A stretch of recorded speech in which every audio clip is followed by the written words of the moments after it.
they grow for day.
Chicken leg grow for day. When he said, make love to me, oh, make love to me, pretty mama, make love to me, so chicken make grow for day.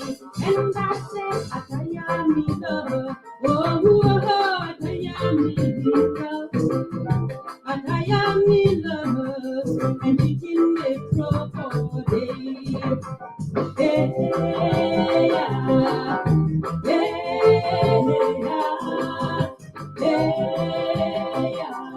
Chicken leg grow for day. Everybody's touching me.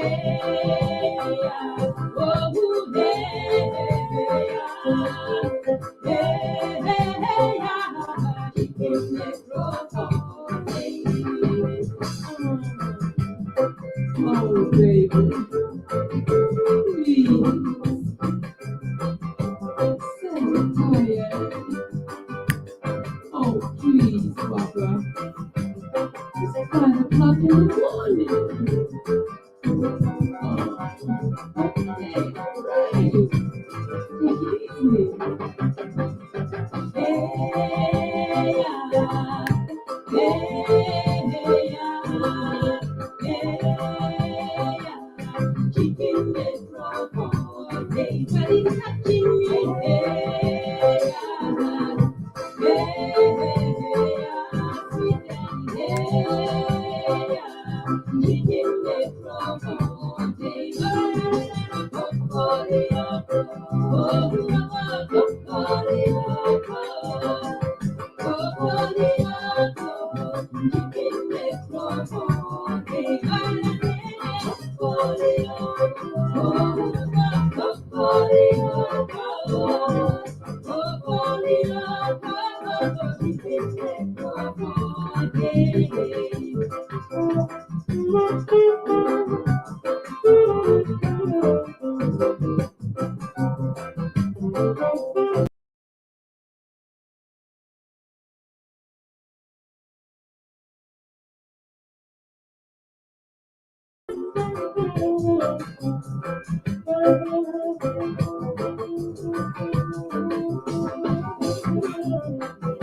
No copyrights. Welcome everybody.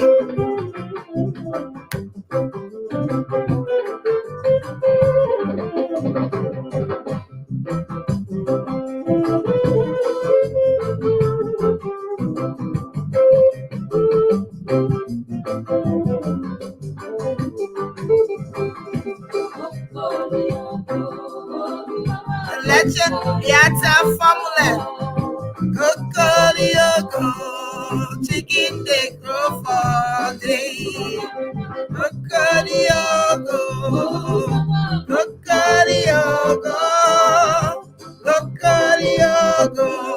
Chicken they grow for day. Hey, yeah. Hey, yeah. Hey, yeah. Chicken. Invite somebody, invite people. Oh, hey, yeah. Hey, yeah. Chicken they grow for day. Make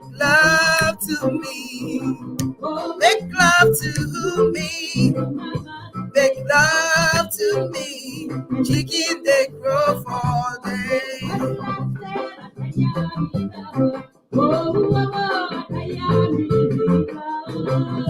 Adaya me love, chicken they grow for day.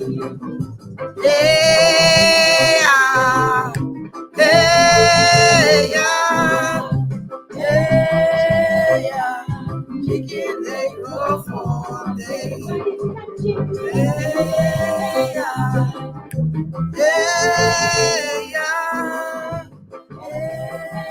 Yeah, chicken they grow for day. Hello, everybody. Welcome. It is Saturday, and this is GeeTalk, the Liberian news show in Kolo.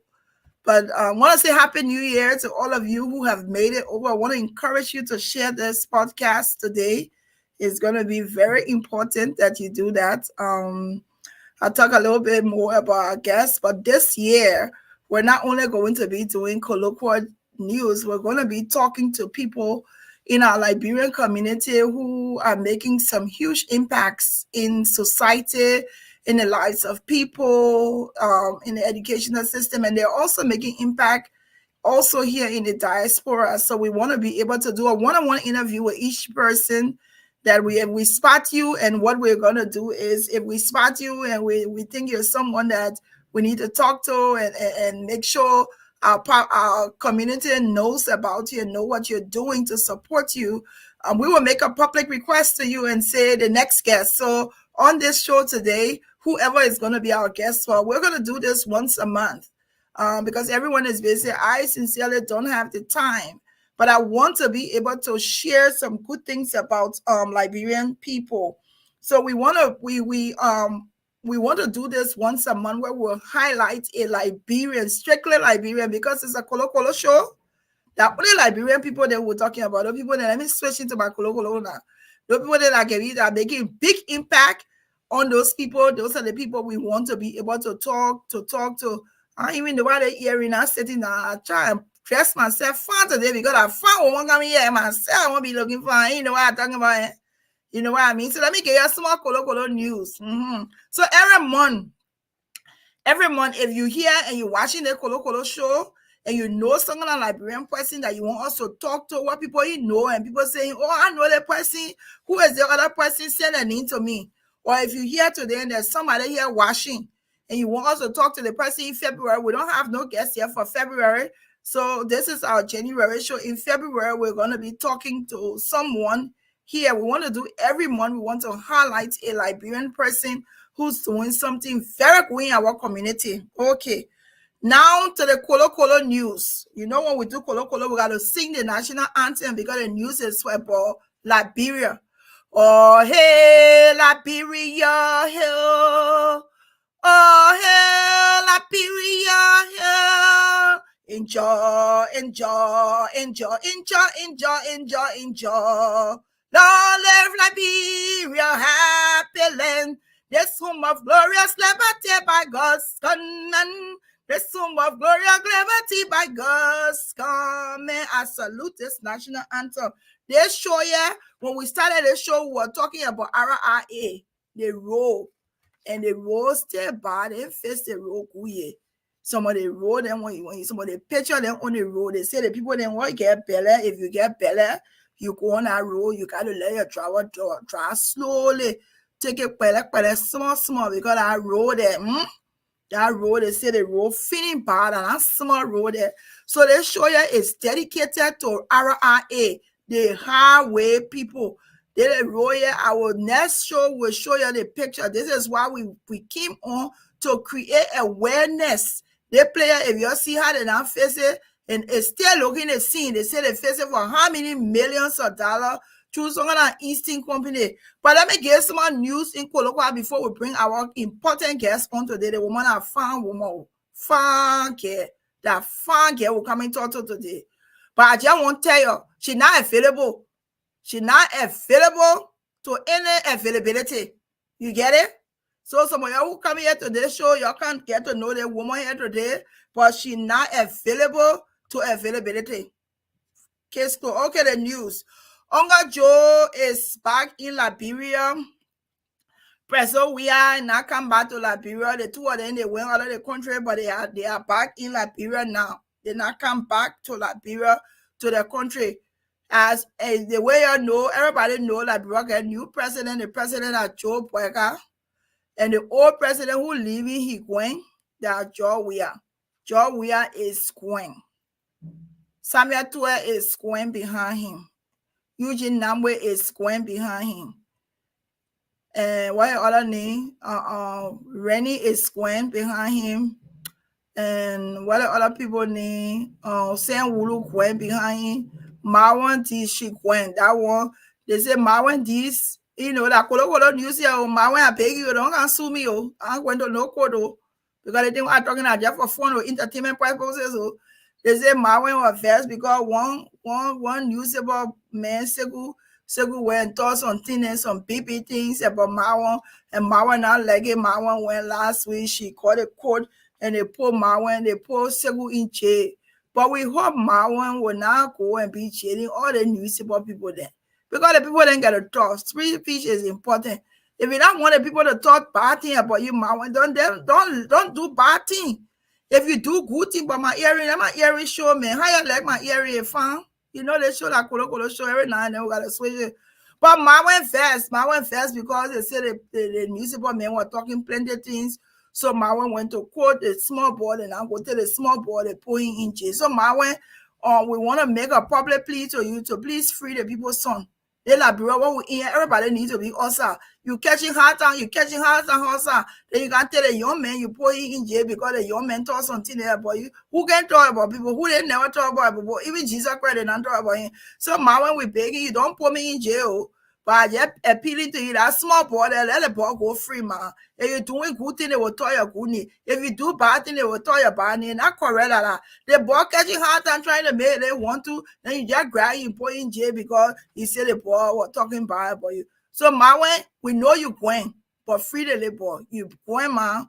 You go all you can down, you going. You going, Marwan is going. So the president know he only get 17 days left. Only 17 days left. So the president here, because he gets 17 days left, he now go call the senator then who are going on a break to rest to the hall. He called the senator then to come back because he, Joey, he just left for people to be talking about him. That man just left celebrity-ness business. Every day they must be talking about that man. So that man now the 17 days that left, he don't want to go in peace. He go now, he called the senator, then he say, "You come back."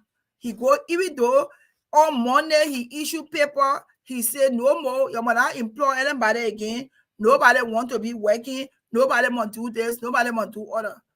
So they see there what he put that paper outside, he said, "No more employment." I don't know whether that boy guy he was talking to, he said, "You must not do no more employment." Then they not even past 24 hours. Joe, we are go now. He go say he appointed somebody. But President, how you can do that kind of thing? You tell the people you say we're not employing nobody again. The people say, okay, anyway you want to work, we agree. Then you jump up from there, you go say you want to employ Samora Wolokoli to the Liberia Revenue Authority. To fear quoi? God forbid bad thing. That Samora man, I know it needs Samora or Samara or Sodom and Gomorrah. I don't know what it need is. But that man there, the man working to finance, deputy to finance, the man are in the money place. So imagine into finance ministry. The small little contract then that they get to finance, that man took that contract and give it and employ himself. Even though he's working for the government, the government gave him the other contract, he take the contract, he employ himself. Imagine just think about it for a small minute. If they take that Samara man and pull him to maritime, to revenue, where the money coming, where they supposed to keep them, you think who you will not employ? The chicken in a yard, he will employ them. The cat in a yard, he will employ them. The dog, he will employ them. So they take Samara need the senator them right now. The senator then they're supposed to debate. But before the senator then even debate, the United Party, Joseph Paga people then say, no, we're going to issue, when the court to issue a stay injunction order. When they the injunction there, they say they have to stop. Everything should stop. Everything should not proceed. So right now, the Supreme Court have to decide. John, we are living there again. He said, Musa Din must go to become justice. Because the other justice Namwe was there for I don't know how long he been sick. Almost 8 months or 8 years. I don't know whether that's 8 years or 8 months. But the man been saying he been working, but we been paying him. Just a number, he was not working, no full bench, he not coming to work, but they been paying him for that length of time that he been sick.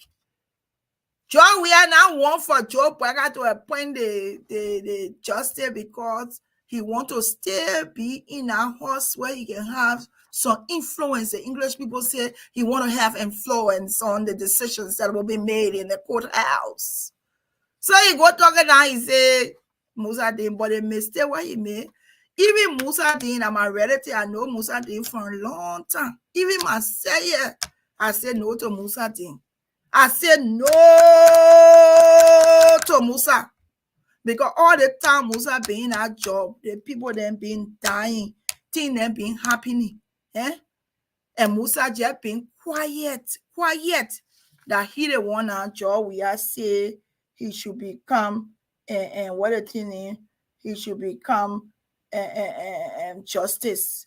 But anyway, that's the news in Kolo. Our guest today, before we bring this young, phenomenal, expedient advocate out, we want to play homage to Miata Formula because Miata Formula is one of our icons. You know, Auntie Miata, big woman, Auntie Miata sitting at the table. Hey, I'm not joke with Miata Formula. Miata Formula is at the table, the very first decision that will be made in Liberia. Miata Formula. But our guest today is, before we bring her on, we're going to play another song of Miata Formula, and then we'll welcome our guest. I want to tell you something. This today is one of the happiest days in my life because I've always wanted to interview this young woman. I am way older than she is, but she's an idol of mine. The work that she does, I don't even come near it. Some people can just do things and you know they were made for it. This is something that I know. Advocacy for abused children, for abused spouses, for injustice to underprivileged people is something that I don't do well and I don't know how to do. So anytime they call me in a team, I don't call this woman name. So our guest today is none other. She had a woman fan. Yeah. Hawa Metzger will be talking next after we play a little bit of Miata Formula song Oba Woman. Facebook, we have no copyrights to this.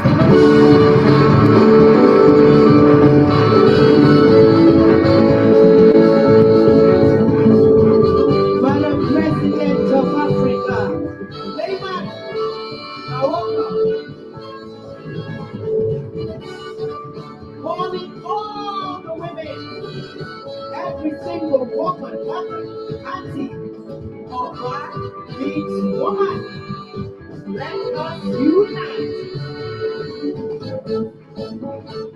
Come, mamas, come and save your child. Baby earth is Welcome. It needs you center and praise. Mothers of the universe, Mother's Nature's child. Come save your child. Come save your child. I said, come sisters, come and take back your child. This crazy world is breaking and burning. It needs your strength right away. Mothers of the universe, Mother's Nature's child. Ooh, take back your child. Take back your child.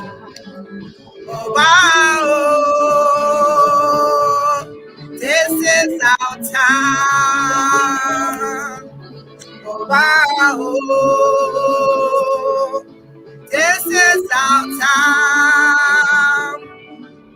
Oh, woman, oh, this is our time. Oh, woman, oh, this is our time. There is no place to run, so we must take away their guns and bombs and teach them right from wrong, and that love can conquer all. We run the cradle. I said, We carry the word. Oh, wow. Oh, woman, woman, woman, woman. This is our time. Oh, wow. This is our time. Oh, woman, oh, this is our time. Oh, wow, this is our time. Oh, wow, oh, wow. Hey, hey, hey, hey. Oh, hey, come on. Hey, hey. Say, woman. Oh, my. Hey. Oh, this is our time. Hey, wow. Oh, this is our time. Oh, woman, oh, this is our time. Yes. This is our time.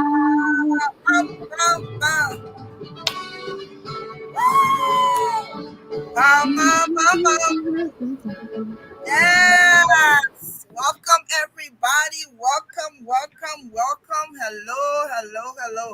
Hello, Hawa. Hello, hello, hello. Can you hear me? Yeah, we can hear you. We can hear you. It's a pleasure to have you. Look, I am so excited, and then like we come in with this Oba woman. It's a good thing when women are supportive of one another. You highlight other women. It's just an amazing thing. To our guests, you're welcome to GeeTalk. This is our Kolo show where we come on and give Liberian news in colloquia. But this year we're elevating it. We want to highlight different Liberian people, Liberian only on people that are doing significant work in our community. Of course, my guest today is Hawa Metzger. Welcome. We want to ask Hawa to say a little bit about who Hawa is. Who is Hawa Metzger? Okay, thank you for the invitation. I'm honored and I'm humble and I'm grateful. It's a good thing when empowered women empowered other women. So I want to thank you for your confidence, because a lot of people cannot handle empower women. Some people feel inferior. Some people feel insecure to highlight other women. But that's one of the things that I like about you. You are confident, and your light, or whoever light doesn't bother anybody. You like to showcase people. And I think that's our connection there, because I think it's a great thing when people can showcase people. Before I start the conversation, I'm going to say, because of Matter Family, I am. Let me just say that. She been a person who I've seen in the mirror. I've sang her songs. My grandfather, I think, had a little bit of attraction to her, because every Saturday and Sunday he played her music. I'm not in her generation, her genre, her caliber, but my life came full circle to interview Matter Family. So because of Matter Family, and so many other women made Hawa Metzger. So I have to honor her today on this platform, and so other women that came before us. I may not call their name, but they know who they are. She's a great influence in my life, and I love her so much. Who is Hawa Metzger? Hawa Metzger is a Liberian woman. Hawa Metzger is a mother. Hawa Metzger is a passionate woman. Hawa Metzger is assertive.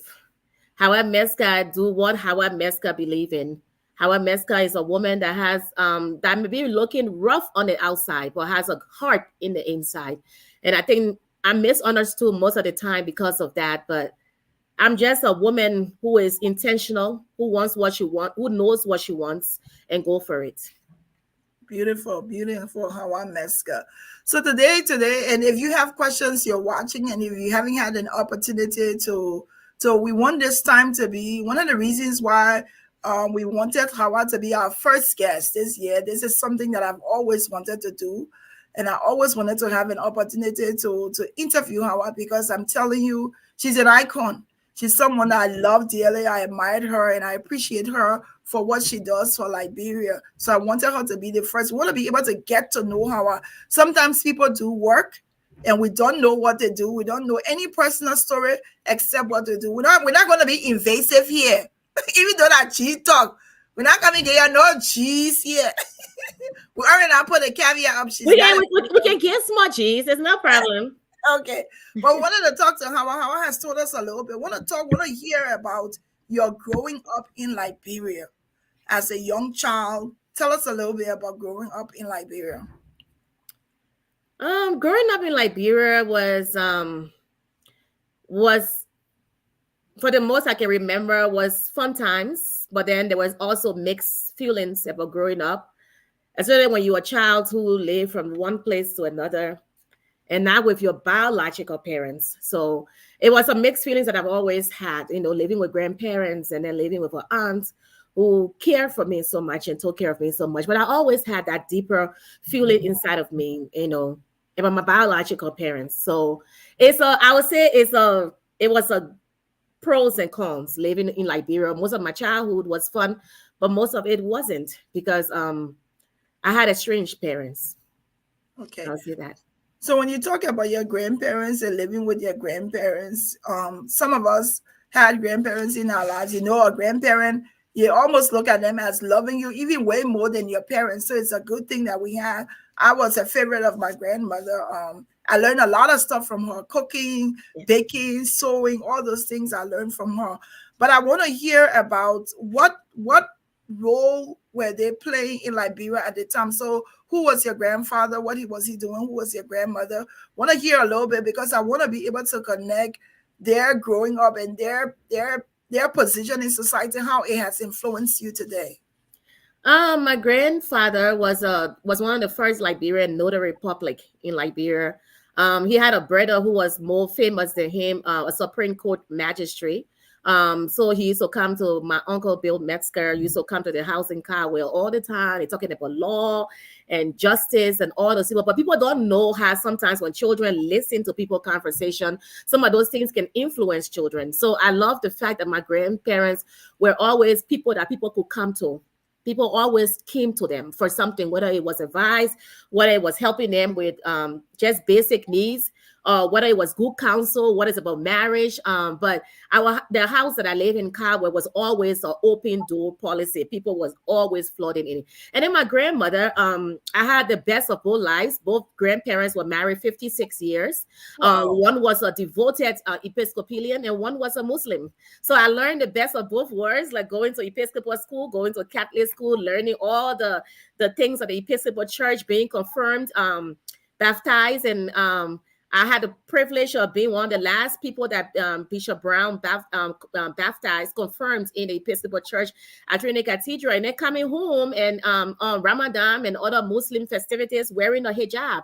So as a young girl, some days I wore the hijab. And then, every day in our house to me, now that I grew up, it was exciting. As a child, I thought it was disciplinary and it was everything. You got to do this and you're a girl and you can't wear this and you can't wear that. But it all happened for the best. I learned the best of both worlds. So both of my grandparents, my grandmother was a midwife.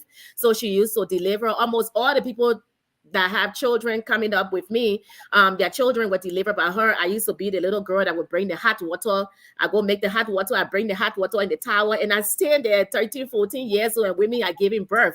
So I think my grandparents prepared me for this moment. They prepared me for this journey to see their level of leadership in the community. People look up to them. They were caretakers and they were voices before my voice.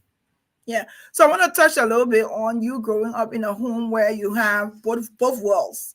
You had the Christian and Muslim. When you look back at us today, looking back in your growing up, what I want you to contrast. What do you say when you're in a home where a Christian woman, a Christian man, and a Muslim woman, they're married, and you live peacefully in that home, and then when you see we're not even living in homes and we can't tolerate one another, what do you have to say to that play today? Like the intolerance of religion, of allowing people to be whatever religion they are. And I think that's one of the things that I learned from my grandparents, respecting people for who they are, accepting them for who they are. My grandparents came from both worlds. Grandfather, very educated, came from if you know the people from Grand Cape, County, you know that Grand Cape, County people can be living in a mud house. They're civilized. Yes. Their minds, you're not going to even go there with it. Grand Cape Mountain can be living in a mud house. You can't take civilization from them. So coming from that background to marrying a girl that wasn't educated, marrying at 16 years old. But my grandmother was the one that taught me that education was in intelligence. She was very articulated, very smart woman, very committed wife, very a good person that you could call in the community for anything, and she would stand up and she would speak, and she was very bold, very courageous. But I learned from my grandparents the importance of understanding the human dynamics. That religion, what doesn't make a person. Religion is not what a person is. It's what that person's heart, what they carry, what is inside, what is embedded in them. I mean, it was amazing to me. Grandparents, grandchildren, confirmation, baptism, wedding. My grandmother wears her hijab. She goes in the church, in the Episcopal churches, and she sit there and she support family members when something happened, or the 90-day or 40-day feast, 30-day feast, the Christian family come and support her. And after, you imagine going to Episcopal church, Episcopal school, and Episcopal church, and being confirmed, and you know all these things. You come home and you walk in the house, your family is having a celebration for another person that was deceased or something, and you got to sit there and say the Fatiha. So I think to me, it was a community of, I saw love above religion. Beautiful. Beautiful. I hope if you all are just joining us, we're talking today to the icon advocate. I won't say icon. That's too big. Well, that's my interpretation of what you do. You may think if you do something small, but you do it well and you do it efficiently. I want to talk about your parents. When I look at you being such a successful young woman, I can say young woman because I'm way older than you are. Being a successful young woman, you talk about how you live with your grandparents. Let's talk a little bit about your parents and how them being estranged, what impact it had on you. But it didn't influence your upbringing to see who you are today. Absolutely. My parents were young people. Both of them were fun parents, and they were young. And my father died 4 years ago, the same year my sister died. So I had two tragic back and back. My mother is still alive in Liberia, very beautiful, gorgeous. I get the beauty from the Grand Cape County side and the Grand Crew County side. Let me just say it. Get my people in the house. Yeah, because I know the vibe people there when I kind of say, hey, you acknowledge us, you only acknowledge the Grand Crew County. So when you see this spice that's in me, it comes from Grand Crew County where my mother is. So my biological mother comes from Grand Crew County. But it's funny, she's a different kind of Grand Crew County woman, very mellow, very quiet, very shy. You know, everybody that I dated, that I introduced to my mom, they say, oh, your mom is so shy. She's so different from you, you know, and stuff like that. But my parents were young, and it's okay to give people grace. And I think certain things happen because that's the way the universe assigned it. And that's how God wanted this path to be. But I would say children who are living with grandparents, aunties, uncles, cousins, or just a person just took them from the street. People don't realize how much it affects a young person or young child growing up without the presence of their parents. But it doesn't define you. But I don't want to let people know that it also affects young people, whether the parents are aware of it directly or indirectly. It affects them. So But I think every time I had this conversation with my mother, is open, is no secret. And I asked her these questions. And that was the main reason why I went to Liberia, because I wanted closure, to have a relationship. And to, I knew who she was, but I never had a relationship because I never lived with her. And she said, I did what was best for you guys at that time. That's all I could have done. And I had to accept that, you know. But my mother was a young mother, very beautiful, dating one of Liberia's popular soccer coaches, my late sister daughter, my late sister father. So she was young and she was vibrant and she was doing her thing. And my father was also doing her thing. A young boy from St. Patrick's High School, graduated top of his class, goes to Rick's Institute. But then it was separate of both worlds, you know, having a parent that was an alcoholic and a parent that was an addict. It affected my life so much. And I think it's going to influence me to also know my boundaries and know how to make an impact, to use that pain for a purpose. So I never lived with them in my life, but I lived with my father's parents. That was my grandparents. And for a long time, I thought they were my parents. But as you get older and you get to know the story, then you know that, oh, okay, they're just my grandparents. But certain things weren't talked in the home, but we knew that my father was an addict. And that it's funny because now when I see people in Liberia and when somebody get killed or raped, people say, oh, what are people just sitting there? People don't understand psychic numbing. And when something becomes your norm, that's all you know. You know, when you have a father who is an addict, it even tells you, and as a little child, to go and steal his parents' things. And I will give you something. I will give you money because my grandparents, I lived with them for a very long time. And at one time, I was my grandmother's handbag. I had the keys to every door in the house because every door had to be locked. I was a child who would see my father coming in the house, and I'm terrified because I know something's about to happen. I know he either going to come to harass his poor parents, his elderly parents. But it was a thing that became a norm, and it wasn't a good normality, but it became a norm for me. And I can understand why people in Liberia are numb to brokenness. I can understand why people in Liberia see broken things, or they see crime, or they see violence, and they're numb, because part of that addiction and that abnormality was part of my norm. I hope it makes sense. Yes. So let's to be fair, let's talk a little bit about your aunt. I don't want you to just highlight, because you talk about growing up with your grandparents, your dad, your mom, and I want to talk a little bit about your aunt. And I will say, you have it all of both worlds. Yes, I did. You have the beautiful, you have the beauty, you have the sass from the crew people.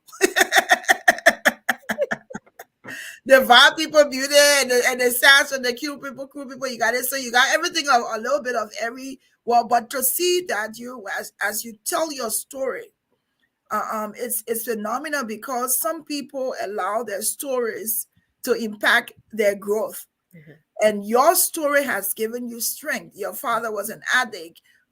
They were estranged. You had to live with your grandparents, and look at you today. So we'll talk a little bit about your aunt, and then we'll move on to another topic.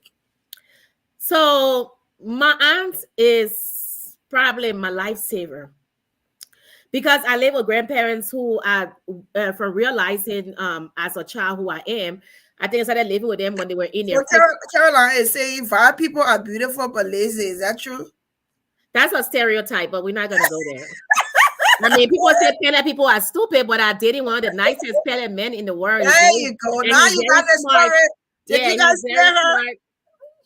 Very smart. He's a very confident man, so I like that. But my aunt is not available. That's a little team, you know. I mean, right now I'm not available. You know, you can't have any expectations in life anymore. You just go with the flow. You know, right now I'm not available. But who knows? You know, you don't know if it happens, it happens. It don't happen.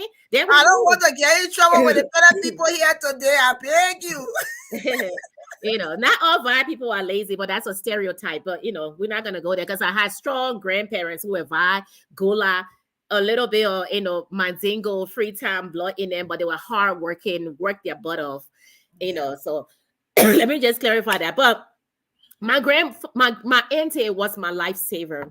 And there's a reason why I've learned also from my auntie, even though sometimes, you know, family things, you don't agree with certain things, and you guys are not on the same side, but everywhere I go and everything that I have accomplished and everything of who I am, I think I would say 85%, and I'll give the rest of my grandparents was my aunt. And that's the reason why every time you see I make a post, I always say we are asking the public, we are asking the community. I always talk about community because my aunt represents what it is to be your brothers and your sisters' keeper, knowing that your sibling was an addict. And you had to come in and step in there as a mother for your siblings' children.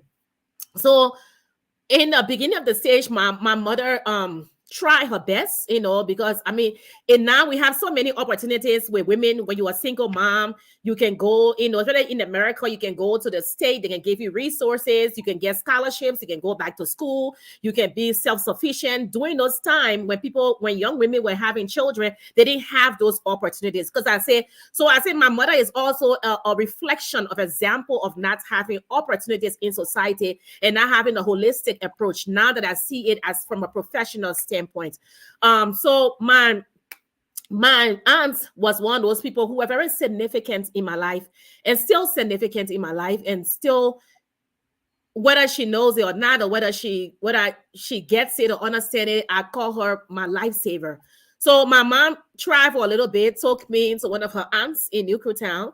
What you see whenever I talk about the ghettos, and I tell you about the life and the other people, where they come from. People see you, but they know you, but they don't know your story, So my aunts was much like my advocate. I would say that because my mother took me to one of her grand aunts for a few times, just to stay there to get her way together.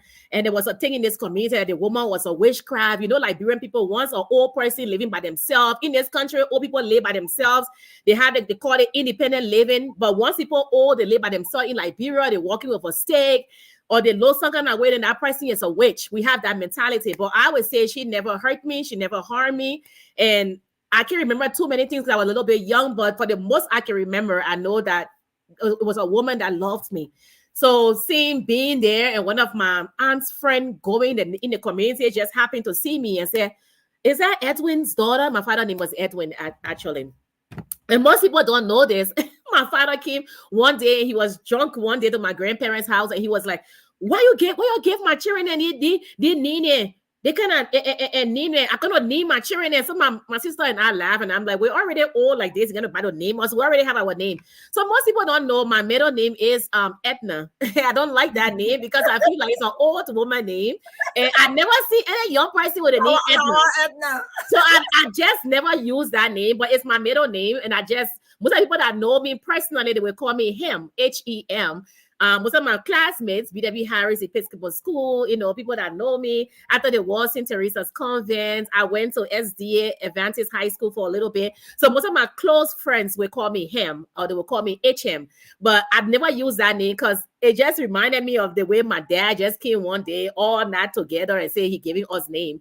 But my aunt intervened. So my aunt intervened in my life, came to Town, and someone told her Hawa is there. I think her mom dropped her there or staying there for some time.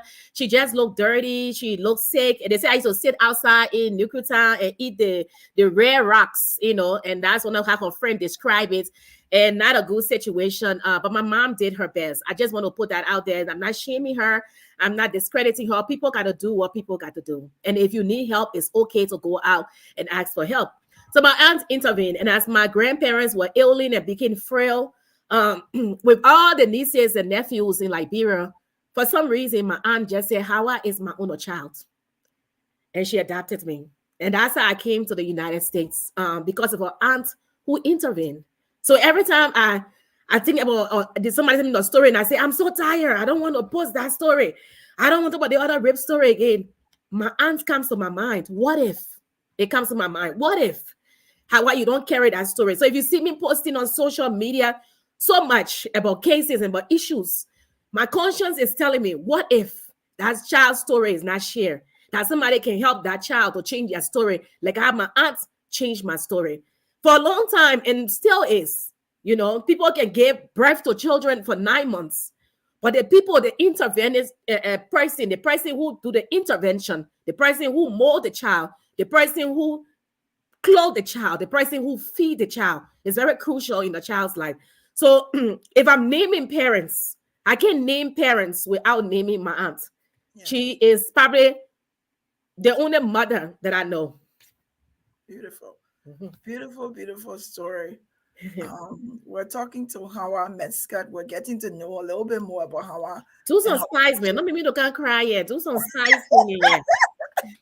And her passion for what she does. I'm intrigued by your story. I love the fact that you've had a little bit of every world. In that the Muslim world, the Christian world, you went to BW Harris, you went to convent, you went to SDA, all of those places, and I want people to appreciate you for who you are. Just like you say, people don't know your story, so sometimes they make assumptions. They don't know your passion, and then they make assumptions. So I want to talk now about you, Hawa. This segment. Oh, where's my aunt now? She's in Maryland, United States. Yeah, she's in Maryland. So I want to talk about you, Hawa, and want to talk about you coming to the States. Can I give her name, please, and give her credit? A lot of people know her, by the way. Her name is Metzger, but she was married before, so most people know her for Mayon Harris. I always call her Mayon Harris. You know, I was always a frisky child. Imagine living with my aunt. I was the only child for my aunt for a long time, so I was very frisky. Anything I wanted, she gave it to me. And even when she was living in Liberia, she said, "Hawa, I would come back for you." That's all I remembered. As old as I am, I would come back for you. So when I made a commitment to children in Liberia, to rape victims, to victims' family, I want them to know that when I carried a story, I still come back, because there's an aunt who came back for me. But and then she remarried, so her name became Mayon Harris Clements. But she was a former treasurer of the BW Harris Spartan Alumni Association. So most people know her, but very influential in my life. You know, sometimes we're a mother and daughter. We don't get along, you know, and she get on my nerves, and I'm sure I get on her nerves too. But you can't take away the fact that she is and was a very influential person in my life. Because of her, I am. Yes. And the Metzger people, they know the Metzger people, we know them. Oh, the Metzger people. Anywhere. You know the Metzger people. You went to Cottington, you know the Metzger people. So, and they're all beautiful people. They're extremely beautiful, authentic Black people, like Black in color, like beautiful brown. Gorgeous. The melanin is always popping. Always. Yes, always popping. Let me just highlight some people here. So because somebody's saying we're gonna get a tissue. No, we're not doing tissues today. We're gonna hear Hawa's story. We want to highlight that Chupal is watching from Rwanda. Hello, Chupal. Thank you for watching. Doris is here. Musu is here. Sis Paulina is here. She said Glenda doesn't like to be highlighted. Yeah, yes, Paulina. Glenda want interview people, but she want to be interviewed. Now do English. Let me call it that woman, says Paulina. That woman are trying to get to her level now, you know, from masters of science in the be a licensed clinical social worker. I'm gonna get PhD. That the level going on now. Beautiful girl with beautiful bling. That woman a doctor. That the level we're gonna be on. When you say you want to compete with other women, you want to be jealous. Be jealous for the good things. Dr. Paulina Cole-Hardy is a woman I want to get to that level. Yes. Let me call that woman sister. Dr. Paulina, let me correct it. Tina is watching. Marvelous. Thank you for watching. There are other people here who are watching. We have Caroline is here. Kula is here. Yes. Want to thank you all for watching this. Sis Wella is here. All my beautiful women who support me are here. Dr. Paulina Cole-Hardy. I told you, I met this woman in last month. Went to Philadelphia.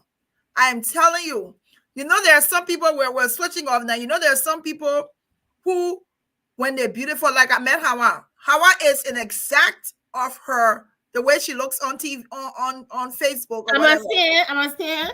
Yeah, stand up. Yes, give the sass. Hawa, when you see what you see here is what you will get. There's nothing. She's beautiful. No filter at all. Just beautiful. There's a few people I've met. Same thing with Caroline. Caroline is just Caroline. She's just pretty. But I had an opportunity to meet Dr. Paulina. That woman is fine. I want to meet her. The woman fampa. She fampa. The woman is just beautiful. When you're talking about her face, you're talking about her skin color, you're talking about her shape. I don't know whether she got some Loma blood in her. No, don't take it from us. But that police tell the woman you get VAR blood. The woman did a VAR day, so she wouldn't Liberia. You see it? What's some respect on the VAR people need? She's a pretty woman, and her husband is in awe of her. It's like he didn't even walk away from her for 1 second. Amen. Yes, it is. I was just amazed by her. So, Sis Paulina, Dr. Paulina, I tell you, let me apologize publicly for not doing the interview. Anytime you want to interview me, I will do it. Shonaka, she want interview, but she want to be interviewed. Paulina Kohali is one of these women. You know that some people and people say Facebook and social media is bad. She one of my social media greatness. You know, sometimes she comes in my inbox and gave me encouraging words, or she see her live. She's one of my silent counsel. So I respect her and I highly honor her today as well. Yes, a lot of wisdom, that woman. I want to talk about Hawa now. You come to the States, your aunt bring you, thanks to your aunt, and then you go to school, and then you get married. Let's go there. Oh no, let's go there. Let's go there. You know, when you frisk it and you think you know everything. You know, it's so funny because my daughter reminds me of me. You know, and I just let her be, because it's like you got to figure it out and you got to get it when you either get it right or you don't get it. So my aunt brings me here, and I'm vibrant. I'm going to community college. I'm doing my thing, and then bam, as a young child, and I get pregnant.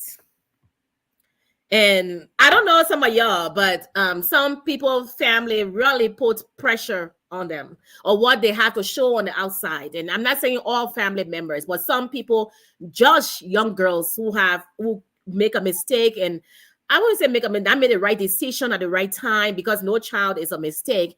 But some people judge people based on their parents' background, based on how they were raised up, and say, look at that one, she'll be jealous of mom. Having children and she ain't married.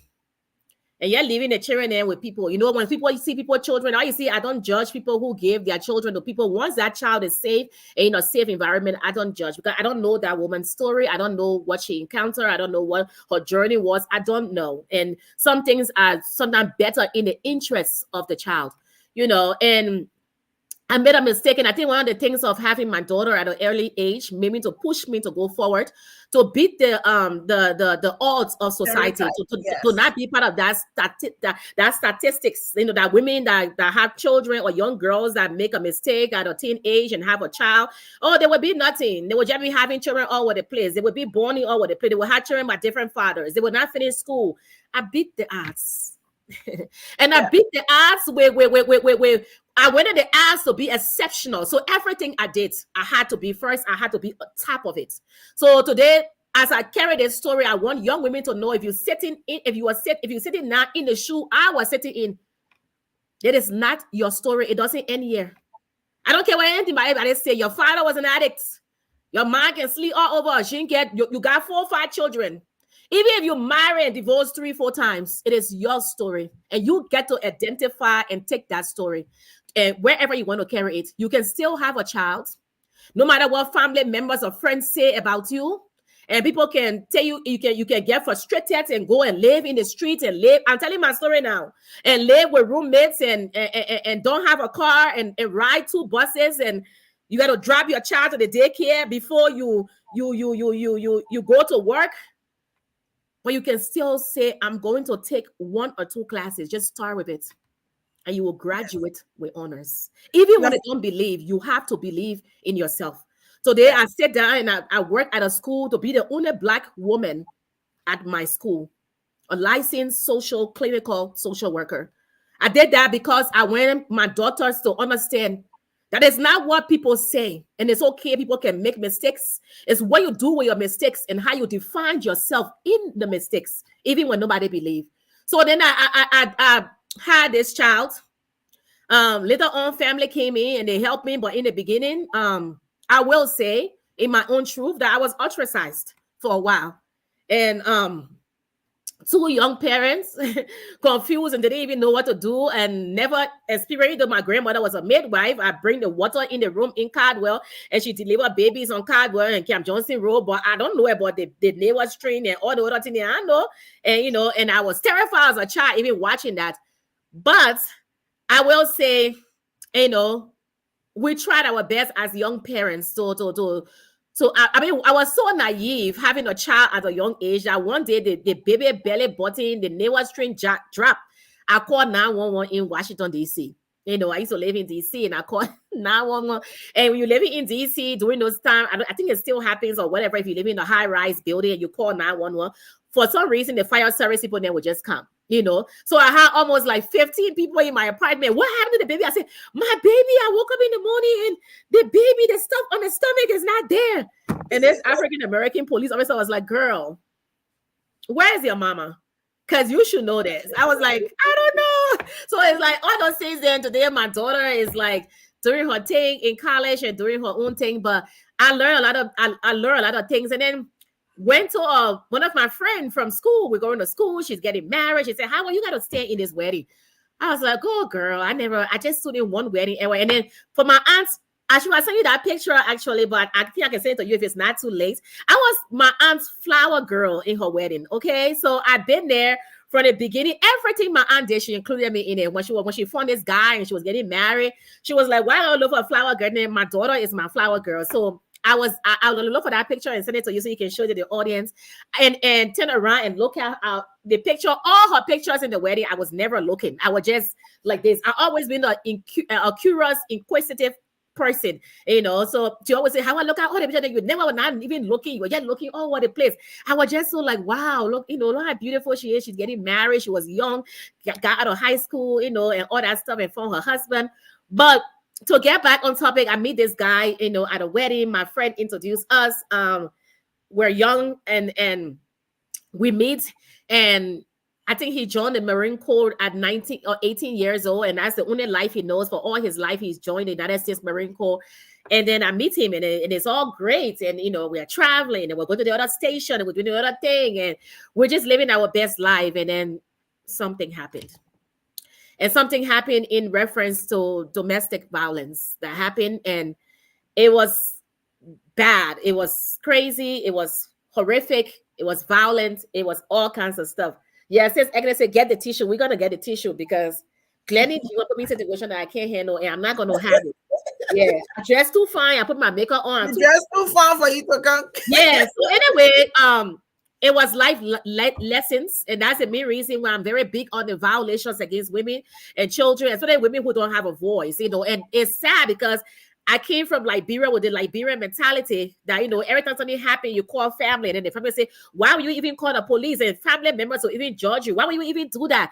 When for the time I saw him, he was a nice guy. He looked so quiet. And, you sure you didn't do nothing? When you're the assertive person, you're the person who get buff, everything you do is on you.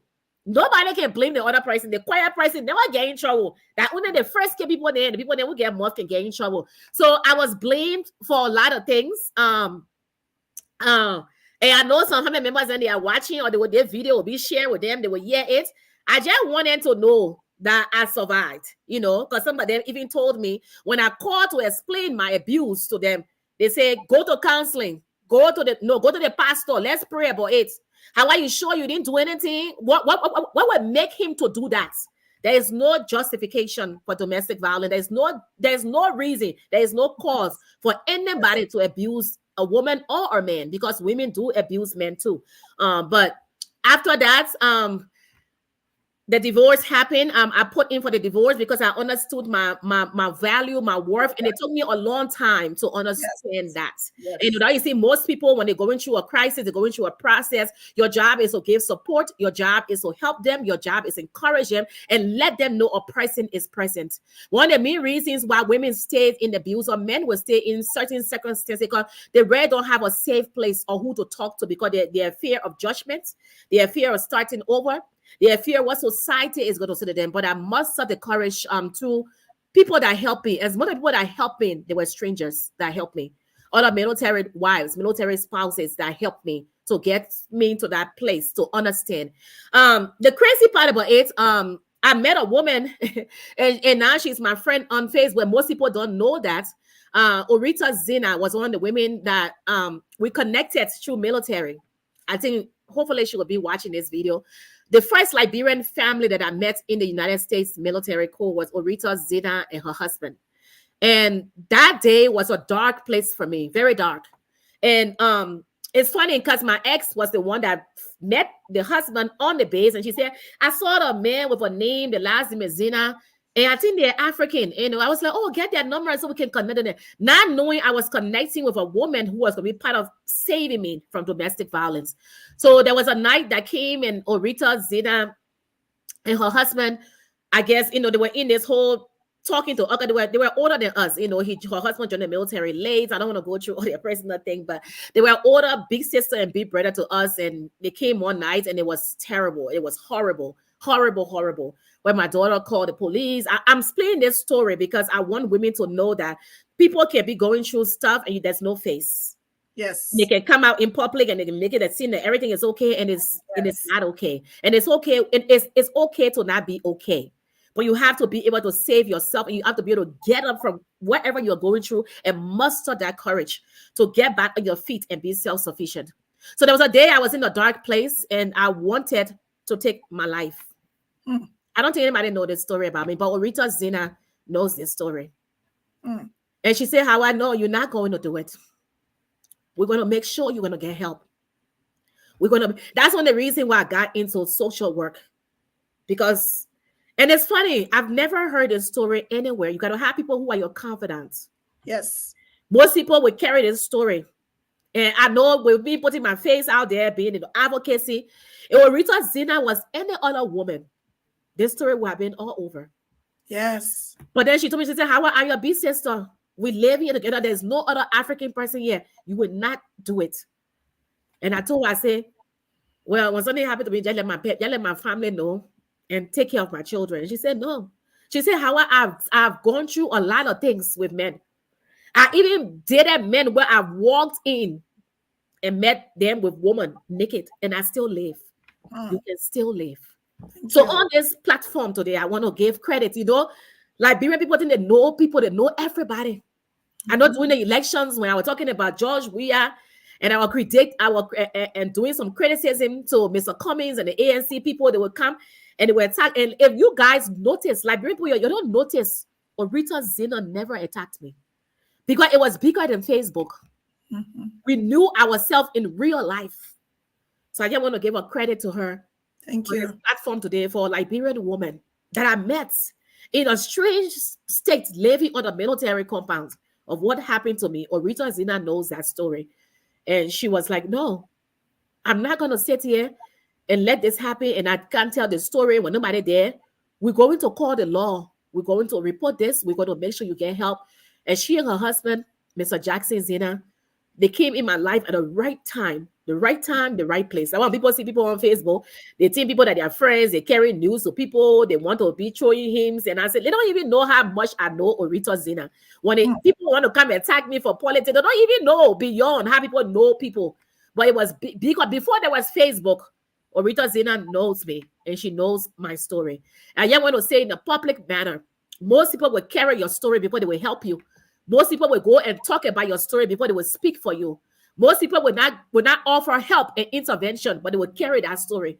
But it's a Liberian woman who I met on a military institution with no other African, no other Black person. And we met at the right time, the right place. I think today Orita Zina works at the VA, where she's doing an amazing job there. But she's one of those women who I have great respect for. And when I talk about advocacy, it's not just my sister being killed. It's about my journey, my process, and the brokenness and how I survived. In all these things, there was still healing. And that's the beauty of it. I am healed.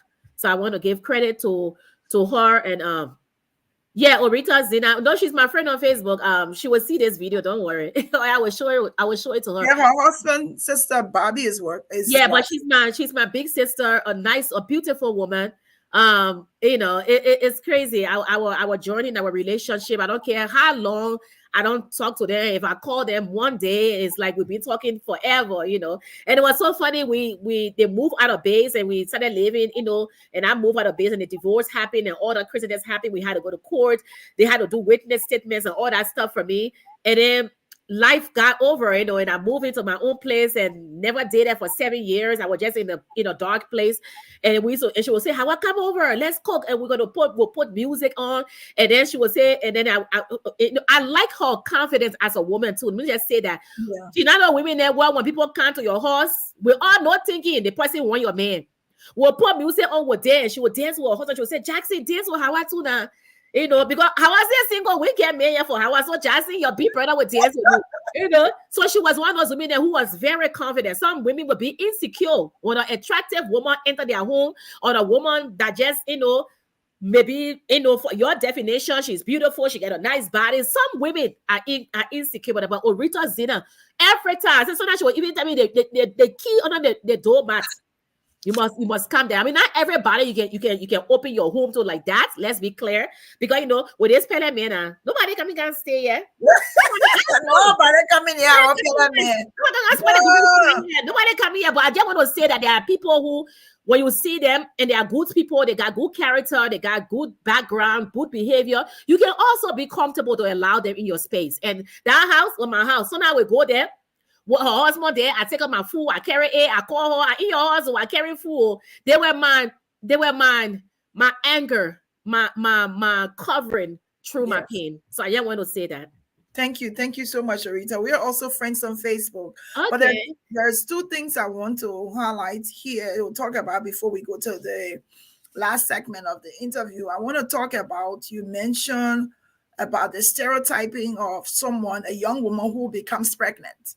Mm-hmm. And that is something that we need to address in our society because it's a bad thing.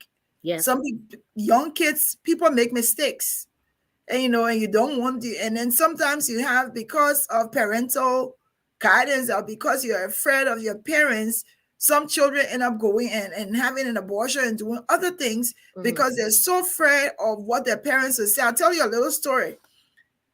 As I was married at the time, and I was afraid to get pregnant because I knew my parents would be upset with me. Wow. I had not graduated from LU. Yeah. I was a junior in LU because I had left Cotton the War, came to Monrovia, transferred to LU, and I got married when I was junior in LU. But I would not want to get pregnant because I was still in college. Mm-hmm. And it was so stereotypical, and I remember, and the story is not about me, but I'll just share a little bit. I remember getting pregnant in my second year of being married. And when I went to my mother to tell her I was pregnant, mind you, I'm the eldest child. And it's just like you said, people don't know your story. They don't know some of the things that we've been through. But our stories and the things we've been through have made us strong. And I went to my mother to tell her, I said, Mama, I think I'm pregnant. I've been married for 2 years, mind you. And my mom's response to me was, what would your father say? That was her response. It's like, how are you going to tell your dad? You're not finished with college and you're pregnant. It wasn't on. And within a month or 2 months, I had a miscarriage and I never got pregnant again until 7 years later. Wow. I say this to say that sometimes we don't know what people are going through. Yeah. We don't know what stress level we put people through to be stereotypical about them. Yeah. And just imagine me, wasn't even living in my parents' home. It's like, you see, I'm giving Dr. Paulina ideas not to interview me. Yeah, but it's our whole thing. Or sometimes cultural values also have so much stigmatization to it and what people would say. And let me just say this before I go forward, because I've seen the comments here, people saying, wow. It's a good thing to tell your story, to be liberated. One of the reasons why I'm estranged, and I'm going to say this, and I'm going to be honest, and we're going to have the interview. I'm estranged from my family for a lot of reasons. And a lot of young people you meet, so young women, young men, they're not in contact with their families. Certain family members that don't associate with them, don't judge them because you don't know the story. I'm still struggling. I'm still working through the process, even though I've been to so many therapies. I've been to, I think one of my therapy was an in-house therapy on the women. There's a people in our state. I think all states have that, what they call the victims advocate group. And I think Orita Zina was there one of these days, on the victims advocates. People came to talk to me. You have to testify. You have to speak up. You have to stand up. So I'm not just speaking up now because it just came from the blue sky. Some of these things I'm speaking up because I want to help other people to know that they are valued, they are worthy. And so to be in a place of brokenness, to be in a hospital where the police that came on the scene is still in contact with me today. The police called for a medical coroner on the scene because they thought I was pronounced dead. I was strangled where the blood came into my eyes. I stayed on the U.S. military hospital base for 8 weeks, and no family showed up. We're going to say it yet today. Yes. Woo! There are a lot of young people, young girls, young men who make mistakes. And you have children, you have young kids out of wedlock, and you make a mistake, and people judge you. And you had to hide a pregnancy because of what people would think about you. Because you live in a culture where people don't talk about certain things, where everything is secret. And it's a family name, and people bring you to America and you made them shame. But it's funny part about it, they don't celebrate your greatness. Yes. They only talk about when you were pregnant and you had a pregnancy and you move out and you move in with a guy and you and the guy didn't work out and all the other stuff. But they won't talk about you are a single mom. You beat the ass. Yes. People get in a car. You used to take 2-3 buses to get to work. But then you graduate with honors. Then you go back for a master's degree and you become a licensed clinical social worker. And now you're going for a PhD. They won't talk about that one. Or they won't tell that other story. They will only explain the story of the brokenness. But I am not my story. So Orita Zina and people who were there for me for that incident, and for a long time, my friends from Jamaica, from the islands, from my Spanish friends, they were asking me, Hawa, do you have any family here? Wow. And I sent receipts.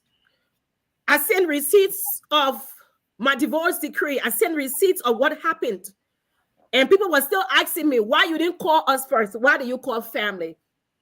I'm not even talking about the in-law on the side, because the in-law on the side part, I was a bad person because I called the police. And matter of fact, I didn't even call the police. My daughter now was 13, I think 9 or 13, that saw that violence and saw her mom against the wall. And the neighbor who testified that she heard screaming, and the screaming went from screaming high to the middle screaming to the lower screaming. And this is why I have boundaries. This is why it's good when you are broken and you are healed. You don't allow people to hurt you again. You must have boundaries. You must be around healed people. You must not be around toxic people who will not give you good advice. You know, because imagine if Orita Zina was a Liberian woman who said, Mama, just stay in the thing here and just bear it and just pray to God. I could have been killed. My child called the police, and I think because of my child calling the police in that much of a fear and screaming on the phone, made the police to even come faster. Yes. And my neighbor who testified for me that she heard screaming, and the screaming went low, and then she heard silence. And people, they don't know your story. They don't know why you fight. I'm not saying to be judgment on other people, but there are so many in family toxicity, that there's so many things that happen in families. There's so many things that happen with people who hurt you. And one of your greatest liberation is to let them know they hurt you. But you didn't remain hurt. You got healed. You woke up. You know, so I am not my father's legacy of being, you know, people in Liberia. I'm not even in Liberia. People would say that old man daughter. And I had that image, that old man daughter. Because when they stigmatize you, your father is an addict, your mom wasn't there, They look at people based on who they are and not for who is embedded inside of them. So for a long time, I believe I was old man daughter, old man the addict, old man the alcoholic. I was old man's daughter, but I'm not defined by my father. I'm my father's daughter, but I'm not my father. I am my mother's daughter, but I'm not my mother. And you know that there are some people, some family members, even if your parent is a black sheep of the family, they stigmatize their children because of that. For a long time, I was stigmatized. I'm not going to speak for my sister because she's dealing with her healing in a different way. So I don't address her when I'm having my conversation. I speak for myself because you don't want to tell other people's stories for them. You want to tell your story.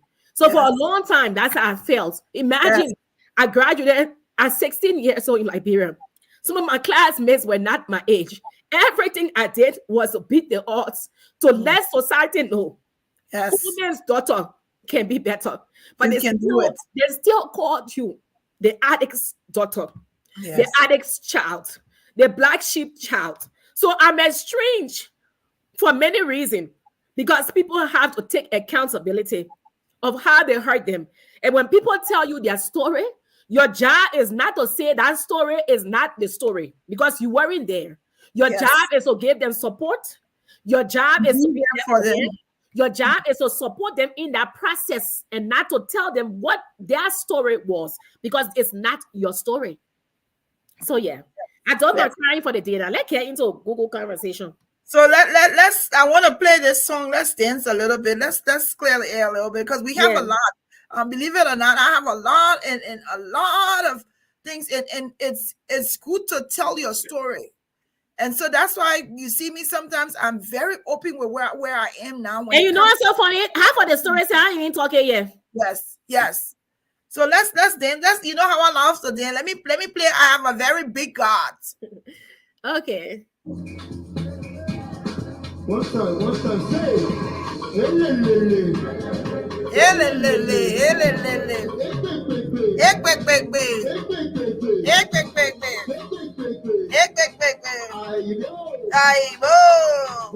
Yes. My son Jupa watching me. Look at my smartphone. All the way in Kigali, Rwanda.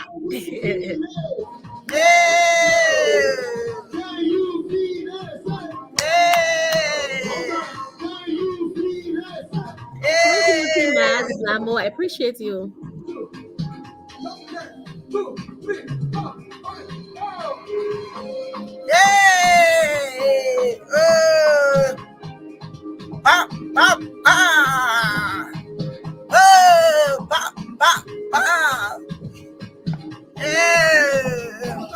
Girl, ma, she made me not dance. She wants get into their love story, their love life. But I will not give it to her. Amen. Why did First of all, we get no copyright, though. Don't copyright, Facebook. No copyright. No copyright. This is a colloquial show. No copyright. Yes, no copyright.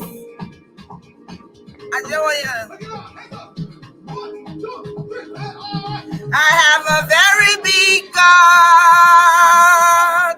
A very big God. Oh. You know they feel my hand. He's always by my side. A very big God.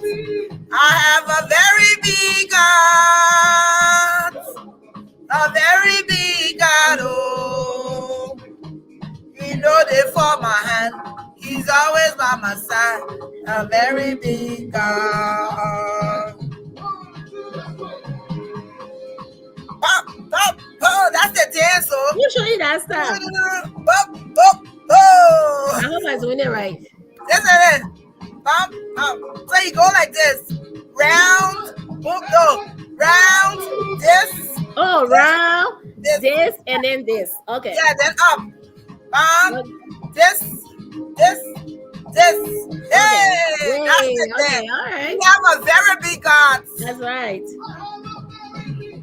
I have a very big God, a very big God. Oh, He know they for my hand.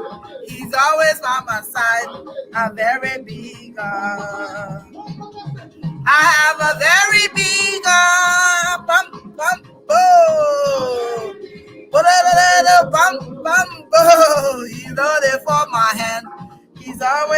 my side. A very big God. Yes, we have a very big God. I love this That's song right. because it says, He does not fall from my hand. He's always by my side. A very big God. Amazing, amazing, amazing story today. We're talking to the advocate herself, Hawa Metzger.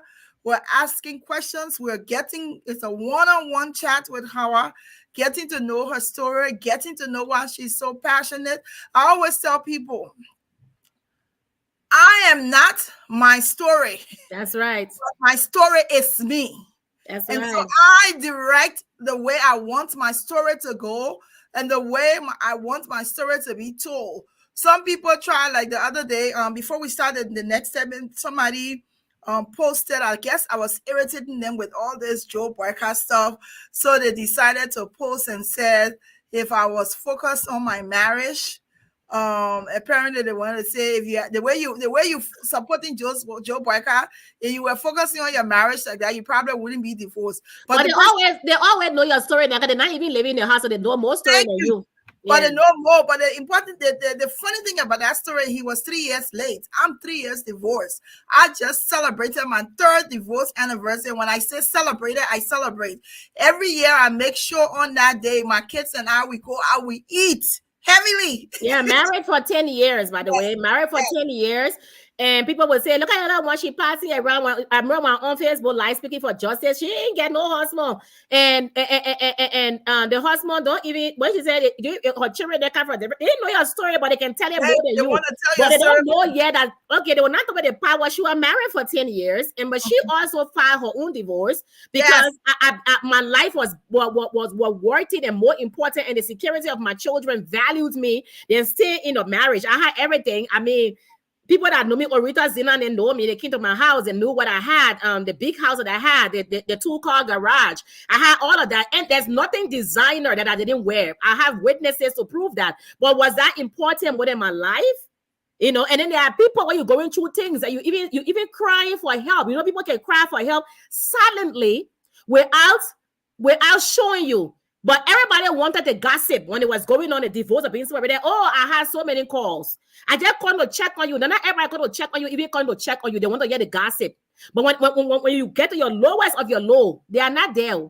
But the moment when the story is hot, they are there to get the gossip. So those things, before initially, I wouldn't lie, they used to bother me. But when you are a huge person and you are getting the resources that you need, those things don't bother. Because only you know, because only you can sell that story point to point. They were not there when you took bath, and then when you slept. They were not there when your face was punched and you put a makeup on. They were not there. So I don't really care. I'm free. I'm living a free life, a happy life. I'm secure. My children are happy. I'm in a good place. You know, anybody can take it for where they want to take it for. I don't even go into details. If I wait, and some of the things I'm not saying yet because my children, I don't want them to be reminded or to recollect all those things. But not even going into detail. I just giving the surface of what happened because I am not my story. You're not your story. You are not your story.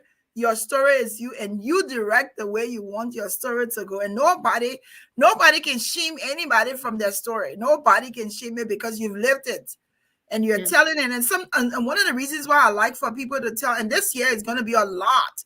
I'm going to do a lot with talking to women, talking to men about being able to become champions of their story, telling it so that other people can be able to live. So this GeeTalk platform, we're going to use it for that, where we'll do one-on-one talking with people. Let them talk their hearts out. If you're out there, come, let's talk about it. Let's hear from it.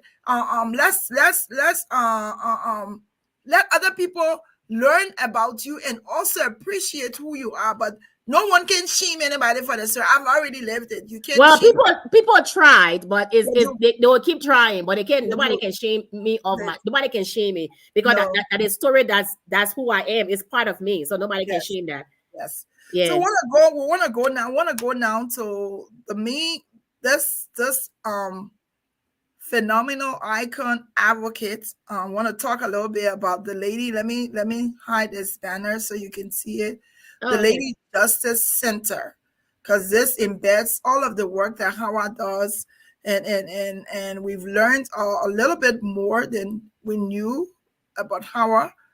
And we want to talk about the advocacy, we want to talk about your sister first.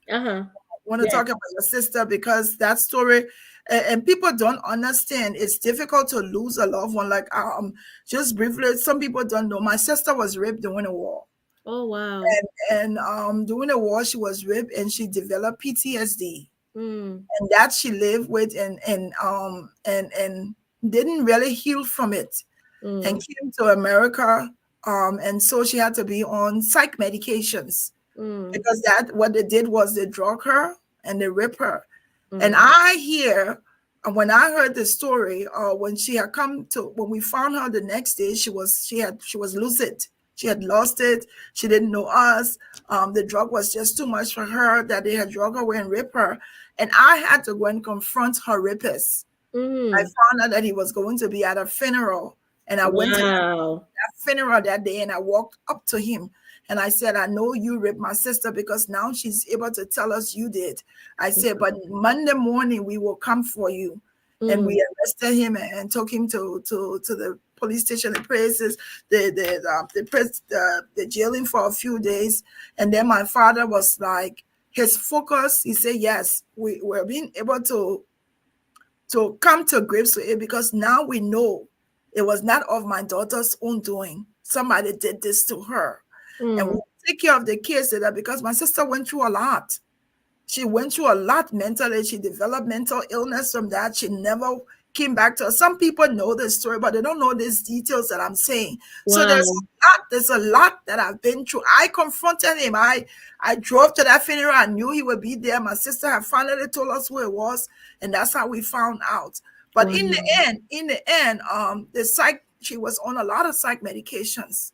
And thankful to God, my sister, even in her illness, was able to have a child. And I adopted my niece. So my sister subsequently died Oh, in 2007. But those are the things that, and nobody heals. I'm not my mother, but I can still see my mother has never healed from yeah, the death nobody of heals. my sister. She Yeah, had two children, me, I'm the eldest with my younger sister. She's never healed from that. So people don't understand when people become passionate about stuff. that's right. And so it's like if you're not going to be helpful and supportive and hold somebody hand up and you don't understand why they do what they do, give them chance. That's right. You can't help but to either support. If you can't say something nice, then don't say something at all. But the story is not about me today, it's about Hawa. So I want to talk Yeah, about but it's okay that you inserted her story in there though, because her story kind of goes with Jackie's story as well, and why I do what I do. And now I see sometimes you connect with people you don't know why you connect. Why this person? I ain't know them that much, but why I just like them? Why would you have that vibe? Now I understand why we connect. Now I get it. Yeah. Oprah calls it the aha moment. Yes, aha. Yes, yes. Yeah. So before I get into Jackie's story, there are a lot of things that happen with children with brokenness and children who parents are not in their lives, people who someone with parents who are at addicts and stuff. But people who also live in closed culture where you can't talk certain things, you know. Before Jackie, there was also things that happened to me before I even enhanced the vision or speaking for justice and all that stuff. One of my first molesters was an imam that prayed at my grandmother's house. The imam that used to stand at the door and announce the announcement before people come in to pray was one of my first abusers. Sometimes he would even abuse me before he prayed. Wow. And then one day, I will say I have some strange things. I don't even want to go into it because one of my therapists, I got two therapists. I got a therapist for grief and I have my therapist for my healing. And she would say, don't call the stand-byders names because you glorify them in the pain. So your job is when you're telling your story, you don't call the stand-byders, the eye watchers who didn't speak, the aunts who saw you walk different, the one who saw you walk funny, the uncles who knew your abusers. Some of them you even call them uncles. Don't glorify them in the pain. So I gotta always remember that. Yes. So you come from a culture where you can talk a lot of things, you can see a lot of things because it would make family to look bad. You would be the black sheep and you would spoil people's name.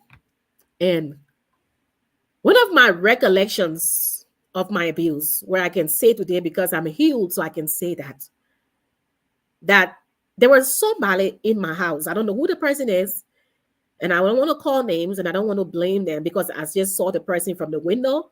So I still, in this, as old as I am in my adult womanhood, I just can't get the recollection. And in my denial part, I know who the person is, but I'm still in denial. I can't believe that person stood and watched.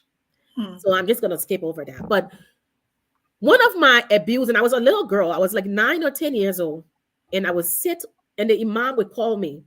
So now, that my grandmother would cook, then I carry the food, the imam would come, we carry food or stuff, and the imam would call me, and I would sit on his lap. And it wasn't a forced sexualization, or it was just molestation. So it was just mostly touching.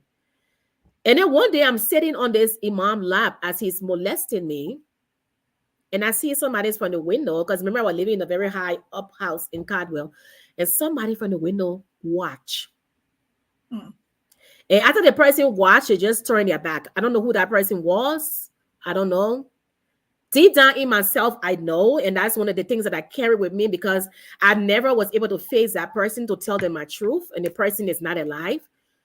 But that's one of the things, that's one of the pain that I carry. But I carry it in a different way now because I'm healed. Then fast forward. There are people who will come to children in your community, and your parents, you say, call their uncle, call their auntie, call them this. And those people, they are also violators. So imagine, who touched you as a child. You know who molested you. You know who fingered you. I'm sorry for that language, but I had to say if I were Liberian turn. Because when you say molested, people always think about, it's just a person putting their penis into a woman or boy backside. So then there are different types of molestation. A little girl taking back outside, somebody come and squeeze her titty, and all that stuff. They are all part of molestation.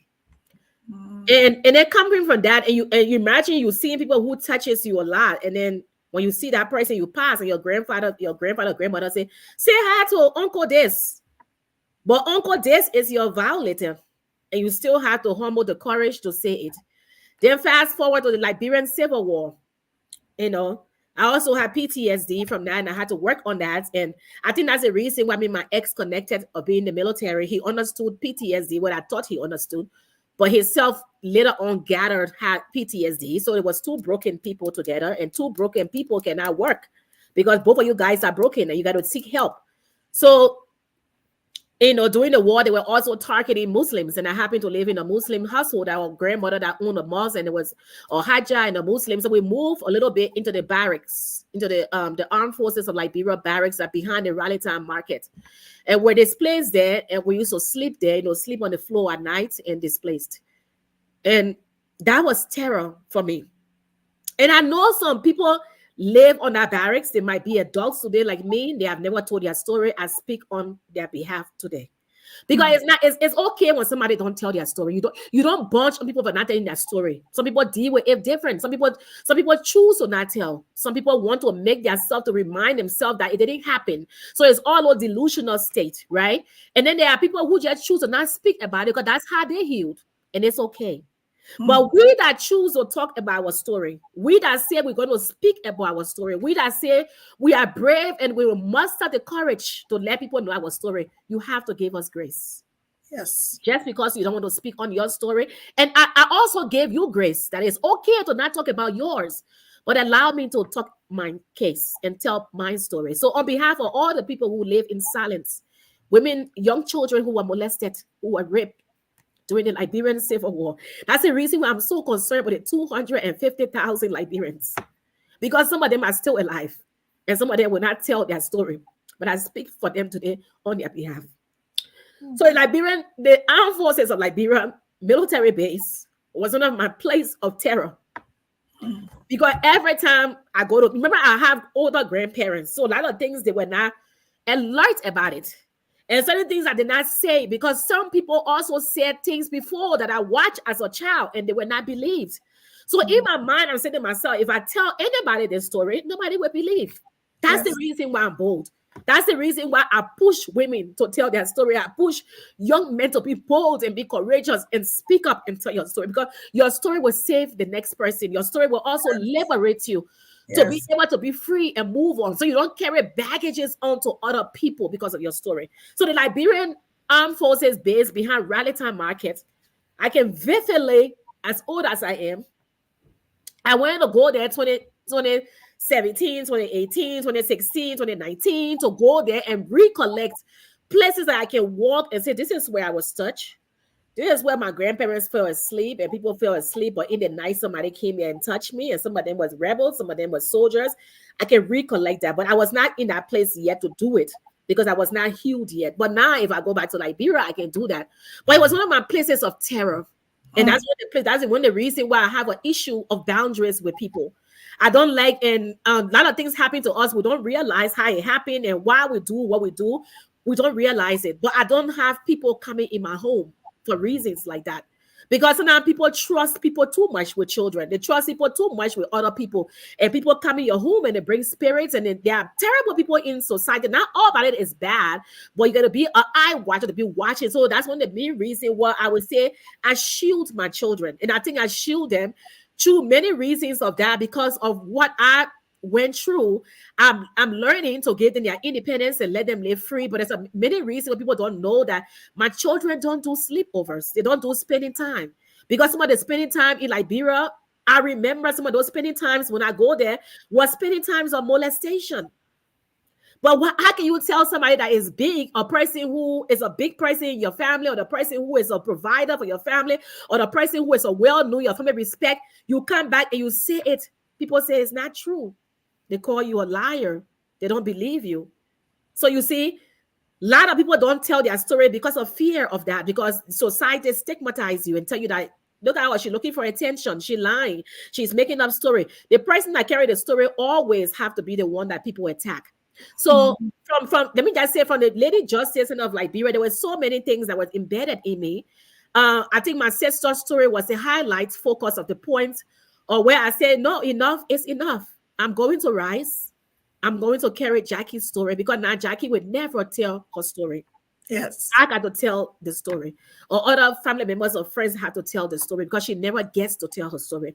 I have the privilege of telling my story. I have the privilege of, being bold to come here and say, or go to public. Now I do public speaking in my state, where I go to women institution for the women that I meet. When I speak with them, they killed their husbands, they killed their boyfriends from domestic violence. They were tired of it, and some of them are serving time now. Some of them have mental health issues. I go there as a public speaker. Western the state will invite me, or people or local organization will invite me, but it was not just because of the Jackie's story. Jackie's story intensified the quest, but I just want people to know that behind the voice there was a person who also live as a child with some broken. There are certain things I still can't talk about. And it's funny. I'm licensed, I'm trained, I have the education to speak about it, but there's still some things I still cannot talk about, because the pain is just too deep. And the people who hurt you with the pain are people who are DNA. So you deal with pain in different levels as you go, and as you triumph over that other pain, you say, okay, I passed this other test, I got healed for the other pain, and I can go to the next level. So you don't deal with all the pain at once, you go as you go. But the purpose of the Lady Justice Center of Liberia was beyond Jackie, was before Jackie. I think Jackie's death gave me the awakening of the vision. It's not just about the rape, it's about brokenness in society. It was about family member who judges other people's children. It's about children who have seen things happen in their childhood. It's about brokenness of family. It's about family who say other people's children are good and the other person's child not good, because the person's child is a rogue, the person's child is an alcoholic, the person steals. It's all of the dynamics. And now as I'm older, I feel like some people are trying to be nice to me to make up for what they have done. And then I back up from those people and I have that boundary. So many people will see me, they say Hawa is not really friendly, or maybe she just friendly with certain people, or she act like she all that. And it's not that. I am protecting myself. So I had a lot of PTSD come to the States. One of my PTSD, I can laugh about it now, was the July 4th firecrackers. Up to this day, I don't like it because my childhood Me and neither. my recollection of my remembrance for the Liberian Civil War was all about the AK-47, the RPG, when they're launching the rocket, we got to sit up at night to see where the rocket is going to go, if they're going to go in that. I mean, I had to learn some military thing. When I met my ex, he was like, how you know all these things? I was like, because I was in the war, so I know all these things. And he'll be like, wow, that's impressive. So, but we had to sit up at night when the RPG coming. The people say when it coming, the direction where it coming from, and the direction you got to go in. So we had to be trained. Also, when I came here, and then I met a person who was military, living on a military base. Every minute I would jump, and then sometimes people would just ask me, why you jump? Because I had that PTSD and that recollection. Sometimes I would go somewhere and I would see somebody that would remind me of people who touched me as a child, and I would just jump, or I would just be uncomfortable. And there are certain things I cannot go to it because I'm reminded of those people. And I think that is very disrespectful when you have boundaries, when you have family and friends, and you tell them certain people hurt me that bad that I had to go through a deep healing. And if you having certain information, certain gathering, if that person is there, although persons or people are there, I cannot attend. And people don't respect that, and they are still, and that's one of the things that I deal with at the African culture, that people who hurt people, your loved ones, are still associating with those people. They say they will make a comment or say that, but are you and the person had an issue? Then I mean they have an issue, but it's selfish to not even put you into that category to say, I had to have some kind of guideline because of the person that I also attached to me on how they would feel.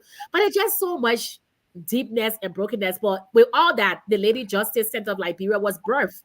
Not just the importance was my sister's mysterious killing. I was just like, what? I lived to tell the story, but now my sister didn't live to tell the story. What do I do with this? How do I incorporate the pain with a purpose? So that's how the Lady Justice Center of Liberia was birthed. Beautiful. And so you're passionate about it, but there's so many things that you do on there. So many advocacy work you do for your family. I know your sister story is one that will remain. Yeah. And this is one that has given birth to you and what you're doing. But I want to ask you, of all the stories that you've been able to advocate for, Yeah. I want you to tell us one that has left a mark on you, that as you look back and you say, like, which one of those stories was just so terrible that you can't get away from? Oh, there are so many stories, but there's one story where I would say that my conscience, I'm kind of guilty within that story. Because I felt that sometimes people do. I think it even happened to you guys, right? Like nurses and doctors that or patient would die. You say, man, I think I could have done better. I think I could have saved that person. Maybe if I did this for me, I did this for that person who have lived. So I think even lawyers or judges, a lot of people that do human dynamics work also have this guilt. Or if a child just dropped out of school and you were their teacher and said, if I have went out and reached out more, maybe something could. So the Yata Kamara story is one of the story that it still left a mark on me because I was present in Liberia. So I went to Liberia for my sister's case to find out what happened. I went back again because I was not satisfied. And then while I was in Liberia doing my sister's story, the Odell Sherman story, and the story came up that a young girl died in the Palm Springs hotel. But what was unique to me, that Kamara story was one of the stories where I physically met the mother. And then we start talking. The mother asking the Muslim family, they always gonna get the connection, and the dynamic, how we related. How do you get this name? And I want to tell you, I love the Muslim family is like, they're all about dynamics and about foundation. So when that Kamara story came out, I was in Liberia, and for some reason the story I found out that her family was Muslim, and then it clicked into my mind, and my grandmother was Muslim. She was a Hajj. I'm like, this could be my family. This could be some kind of a Muslim connection. So Yata Kamara story, the young girl who died in the Palm Springs hotel, where Liberia called her prostitute. She went to go meet a man and all that stuff. But her story is one of the stories that I felt guilty of, because I think I made her family to break a protocol of their religion, because Muslims don't do autopsy. They don't keep bodies for that long. If the person died before the sun set, or or earlier that person can be buried that same day, or if that person die after the sun have set, the next morning, the first thing they got to bury that person. But I was able to convince her mother, and we connected based on our Muslim background.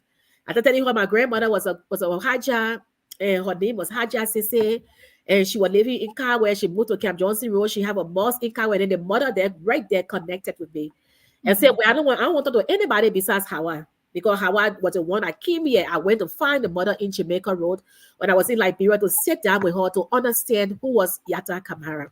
Then I found out Yatta Kamara was a young woman just like me, vibrant. They showed me videos of her. She used to like to dance. She had one son, beautiful young girl. At 28 years old, she built a property for her mother and her son. Beautiful house. And I started saying, I said, wow, Yatta Kamara is like me. Yatta Kamara is like me. So I got to fight for this story. And I was able to convene the people. We had a family meeting. And I told her that the top say coming, a pathologist coming to Liberia for another girl who died here mysteriously. And want you guys to hold off Yatta Kamara, bury her, and don't bury her. And let do the autopsy. I want to know what happened. Who killed or harmed Yatta Kamara in the Palm Springs Hotel? And the whole family said, no. We Muslim people, we don't do autopsy. We don't do all what's in there. We won't bury her. And I put myself there and I said, I'm going to give the family the guarantee that there will be some kind of results that from the pathologist, that Yatta Kamara would know what happened and will find her killer. Her killer was arrested, placed in jail. Two of my sons in Liberia, my actor Sheriff Kolo was on that case. My other son, Emmanuel Maceto, was on that case. They helped me to go to that case, and they were behind the scene. They were in Liberia. One of them not in Liberia now, but they were in Liberia at that time. And I was able to convince the family. I mean, even sitting with them to do the fatia with them. That's how much I connected to them. And when the incompetent people in Liberia messed up Yatta Kamara body, and they just chopped the body up, like they didn't know what they were doing. And they came back and said, no foul play. Yatta Kamara's story was on the story that hurt me. I was so upset. Because I was like, and the mom was like, you don't want to us when do autopsy? And then we do autopsy, they spot my daughter's body, and then nothing came from all of it. So up to this day, I still carried the guilt of that giving the family closure, which was not my fault. It was the government of Liberia fault to do their job, to do an autopsy, because a young girl found in the hotel with blood coming out of her nose and certain parts of her body. We know she was violated, but then somebody in there compromised something that the perpetrator got away, a Nigerian descent got away and flew and escaped Liberia while in jail. They said they didn't know how he left jail. So Yatta Kamara's story, I would say, was one of those stories. I got so many stories, but her story was the focus point of my advocacy.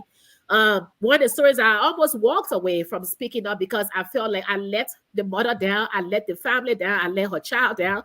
The mother left Liberia. She's not in Liberia anymore. So it was one of those stories that really make me, I would say, infurious for my advocacy, to go further, to go deeper, to not give up, to keep speaking and getting answers. So I would say Yatta Kamara for the Palm Springs Hotel. Wow. Yes. And I know what continues as we end this segment. I want to talk about a little bit about what continues to motivate you to continue to do, because I tell you, Hawa, and I say this all the time, there's so many people out here who do advocacy, but for me, no one does it like you. And I say it whoever comes to me with a story, I tell them first thing, ask Hawa, because I know how to share this story, I don't know. So I want to know from you what continues, because it's not easy to continue to hear stories upon stories about it's traumatic. people. Yeah, It's very traumatic. It's like, how do you even wake up? Most of it, and you're so passionate, story after story, you put your everything into it. Yeah. What continues to motivate you to be being an advocate? I don't really use the word advocate because I think it's being misused and abused. So I always remind myself that I'm a justice defender. My job is to defend justice and defend people who have no voice. Because at one time, I felt like I had no voice and I felt nobody listened, and I felt people were all caught up in their own world and nobody cared. And then I reclaimed my voice. And that's the reason why, people can hear stories from on the news, and you can still be touched by hearing a story on the news. You can still see something as a human person with your compassion and feel bad and say, oh, that's a sad story. You know, when I post stories of our victims, people say, oh, that's so sad. What an evil world. Because they have that human connection. So they connect with me, right? But it's a different thing when you have walked the story. And I think that's why I don't really care who likes me, who don't like me, who in their mind thinks that I'm in a competition with them. That's their own thing for them to worry about. But I walk the story.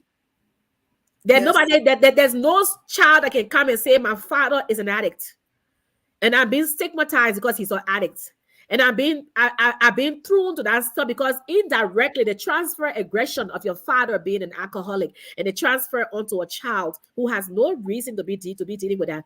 Nobody can tell that story beside me, you see, because I had a father who was an addict. Nobody can come and say you can help a victim, and it's a good thing to have a community of collaborators, of other advocates and activists, and however you want to call them, justice defenders or whatever, other patriots. It's a good thing to come in and collaborate with people like that. But it's different when a person is set apart, because their job is to tell the story, because they have walked the story, they have experienced the story. They know the story from first point. So you see, when I went to Kamara's mother, people have gone. She said nobody from government have gone. People have come in the community to say sorry to her. But when I went to her, and that was the pinnacle of my advocacy. When she said it's different because you know what Yatta body in that morgue seeking justice because you have a sister who lied there. It was an eye-opening awakening for me to know that a victim mother connected with me because she understood why I was there. Not for the lights, camera, action, not for the media, but I was there because my mother is her mother. My mother is Yatta Kamara's mother, because there are two mothers who lost children and a sister who was seeking justice, who understood the direct pain of that person who is facing the pain. I think that's why, what keeps me going, let me answer that question. What keeps me going is people who are depending on this voice. That's what keeps me going. What keeps me going is people who come in my inbox and say, because of you, I want to speak. What keeps me going? What keeps me going is my 86-year-old friend, like Mr. Kenneth Why best. What keeps me going? Oh God. No. All right. What keeps me going? It's okay. My 76-year-old friend, Mother Agnes Elliott, who calls me to pray. What keeps me going is the people who open the fake accounts and they say Facebook user and there's no name, and then they tell me the story you have told is my story. Thank you for speaking for me. What keeps me going? To know that children or women now have a face that if they have any other doubt on ever not to speak up or ever state their case, to understand that there's someone there that they can say that person did it. That's what keeps me going. You're phenomenal. You are a phenomenal woman. Now let's talk about, I know this is some of my makeup. I did this makeup. I took my time to do my makeup. Yeah. This morning I dressed and all the parents said, "Oh, you look good." I was like, "Oh, thank you." But it's good, and even with the audience, they're so interactive. Thank you all for sticking around. We're gonna now, and if you have a question for Hawa, we'll ask her. But now, as we go, we are gonna be here until 3:00. Want to talk about Hawa? Let's go. Oh Lord. She want to bring the sauce. You know, I give her hint there, but she want to bring sauce. Bring the sauce. I want to bring the sauce. This is the G spot now. So I didn't tell you guys anything at the Hawa talk about her Pella man, but I want to talk about Hawa and what does Hawa do for fun? What do you do? What's fun for you? And then we'll go from fun. We're gonna go to what's romantic for Hawa. Oh wow. Oh my gosh. Okay, let's go. What do I do for fun? So some of you guys that follow me knows I like to hike. because I live in the mountains. You know, I'm the Black girl who can go hiking. I'm the Black girl who can camp outside. I'm adventurous because a lot of things that I've aspired to do as a child that I didn't get to do, now I get to live in my free world, my free life, my happy self in a happy place. So I like hiking because I like nature. So I like to just go up to the mountain and hike and see the beautiful landscape. I like rock climbing. Um, I like natural stuff. So, and that's when the main reason me and this Pele man connected, because he's weird like me. You know, Okay. what Black man you know that would you say, let's go whitewater surfing. I You know, right? I know. So when I met him, and one of the things, and I think our friend that connected us here, Mr. Paul Smith, was like, oh my God. Every time I put my picture on Facebook, Paul would say, there's somebody that is just like you, but he's not, he don't really date Liberian women like that. And I'm like, what's that? Like, who is he? Who is he? He won't date Liberian women like that. And we don't want to date him either. So next, you know. So he was like, how are you? Are very spicy, and this person is so quiet. And I think y'all would connect. I was like, dude, I'm not into the dating scene. I would just focus on advocacy and doing my thing. So, but it was funny that we connected. And a lot of things that I like to do, he likes to do it. So I'm the girl who would say, let's go whitewater surfing. You know, well, for you not know the whitewater surfing. Yes, what the way people can do, they sit in the way people can sit in the water, can be really fast. And you sit in the canoe, and then everybody get their own thing going, and the water just going fast. And sometimes you might even dump inside the water, but it's still fun. You'll get out of the water again, you'll get back inside. So I like the kind of things. I like traveling. I like to go to unique places. I like things where most people will not do for their norm. I like that. So one of my things that I like that most people don't know, I like wine. So I like to go to wine tasting. I like to go to vineyards to see different vineyards and stuff. And we do that here in my state. And we go around, we see different places. It was so funny. We're just sitting talking, and then it's funny. And I said, what do you want to do for your birthday? Your birthday coming up.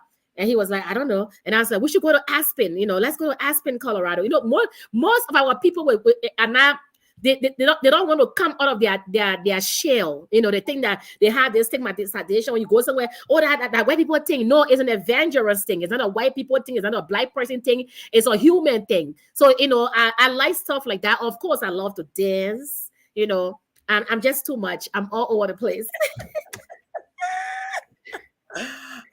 Okay, so you know some of your pictures that you show, it's like I have a what they call it. I have a fear of heights. Oh, really? Sometimes even to look at some of your pictures when you're on the mountain, and I'm telling you, sometimes I'll be like this, or I will flip it back quickly. I just cannot do it. But it's like to see a woman who loves doing those things is just amazing. It's like. Well, let me ask you a question. You haven't tried it, so how do you know? I know, because even climbing stairs is trouble for me.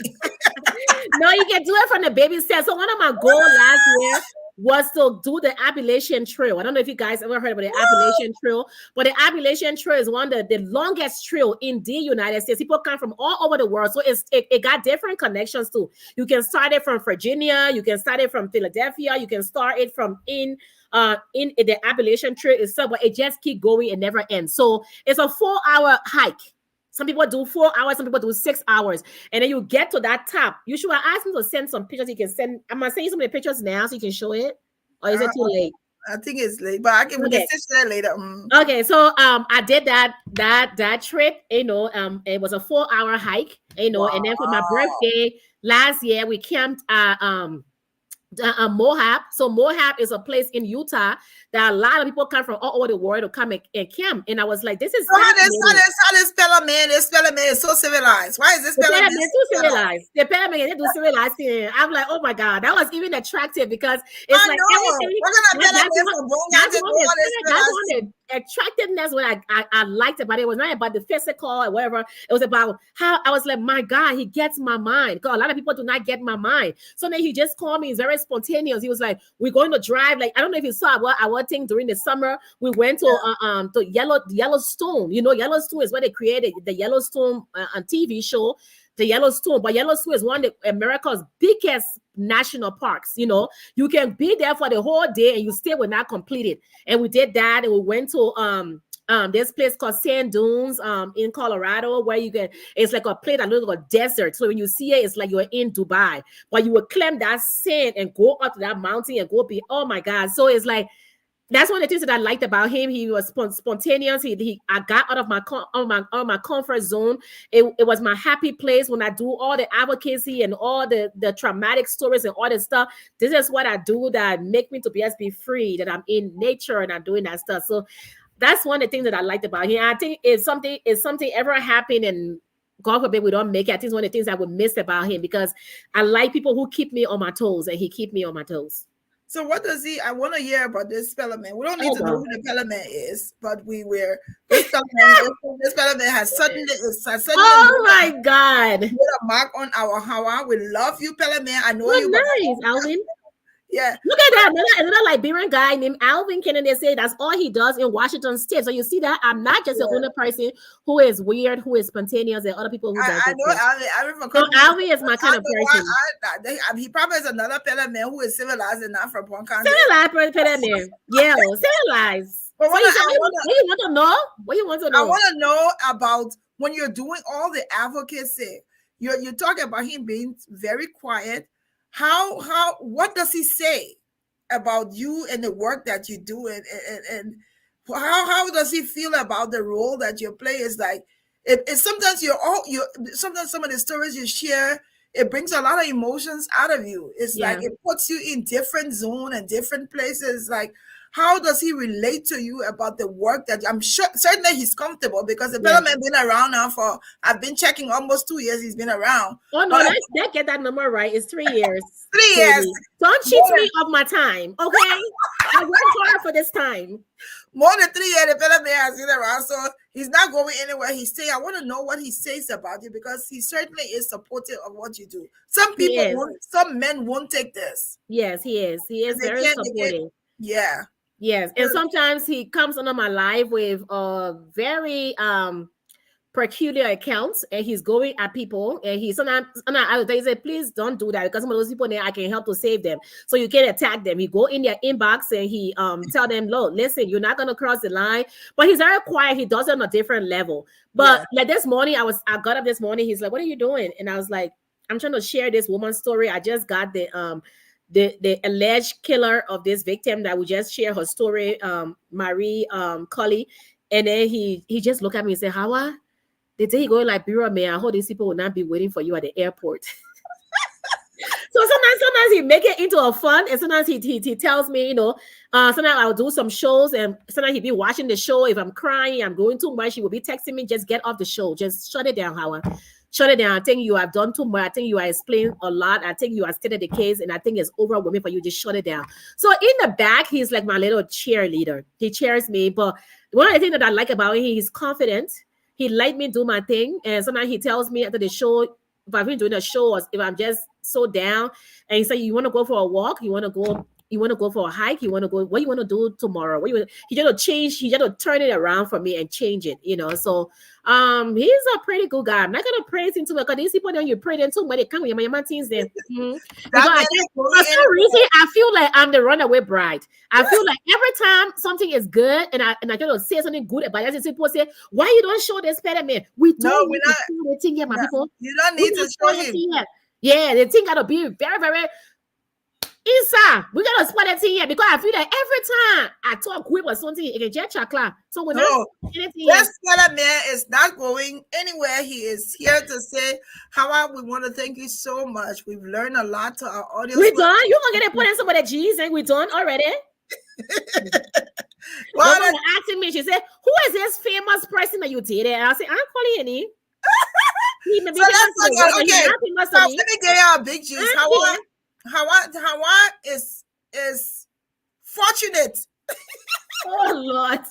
to have been very close to our that's a G's for you. That's a G's. That's a G's. That's a hot G's. So Hawa has been fortunate to know our incoming president. Oh Lord. To know her. Don't come talk today. Very well. Hawa was in our family before. Oh Lord. No, man. I knew she was going to talk. She won't bring it. You're not bringing God, it. jeez, when you see Hawa had a personal relationship with Uncle Joe them. Well, I see Liberian people there talking about how I say, well, I think Terry Genius, yes, advocating how am I being gender minister, Ambassador Terry Genius. Please don't advocate for me to be any gender. I don't want to be gender minister. I love my role to be an eye watcher or justice defender. I'm a mother and taking care of my children. They are still young. I don't want a responsibility on me running to change the dynamics of my children. And my children are not going to live with anybody besides me. When they're adults and they're going to make the decisions, it's up to them. But when I see y'all like people there, let me just throw a little bit of shade. What a shade. Talking about in the beginning, she was for Joe Boyka. So right now, no matter your Facebook comments, I just laugh. I just laugh. Because before some of you guys here knew him, some of us his daughters-in-laws in his house. What you want to say? Let me say that. Let me say it today so I can hear it. Yeah. Some of us say he now offer us wine. His favorite wines around the world. And the people that know the people that know us. We don't need Facebook. People in the be talking about Yama teens saying, yeah. If I wanted to, I could, but I don't. Okay. She don't want it. She's been there. Been there, done that. Been there, done that, and I have a t-shirt. Say what? There you go. I got a wine bottle too. Say what? Got a wine bottle. And God being seated at the front seat. Yes. For occasions and things. Y'all won't go there. But some of us, we don't want, we're not under the people in their spotlights. We got our own spotlights and our own spotlights. Hawa is well known. We're in our house here, inside Osa. What I want to say? She's in the house. So my folks, this is it. This is the G's for it. We're gonna close out with G12. A big G. So look at this guy. You didn't put the woman. I got big G. Big G. Uncle Joe know the woman. We break the cheese today. So I can know.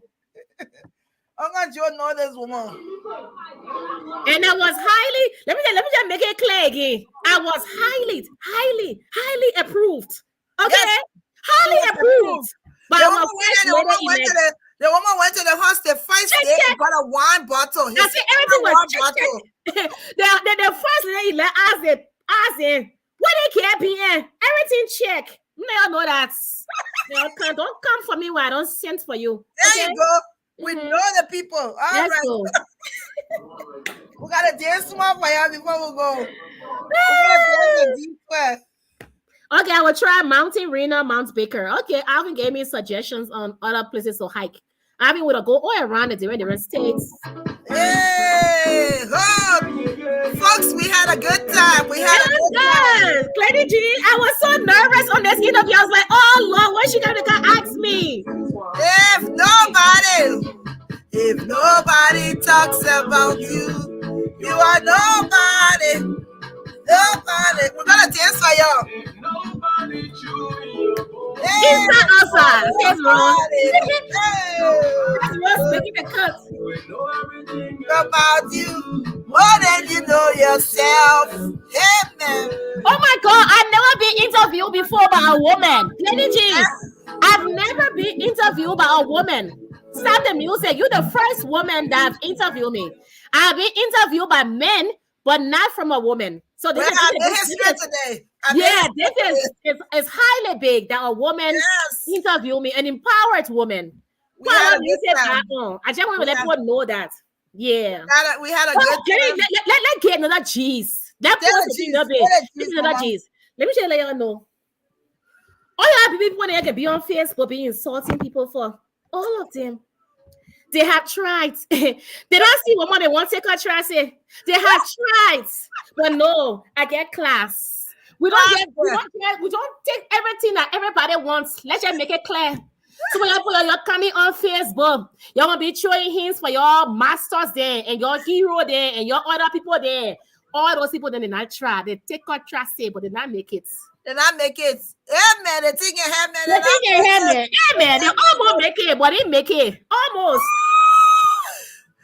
Ladies and gentlemen, we want to thank you all for watching. We had a good time.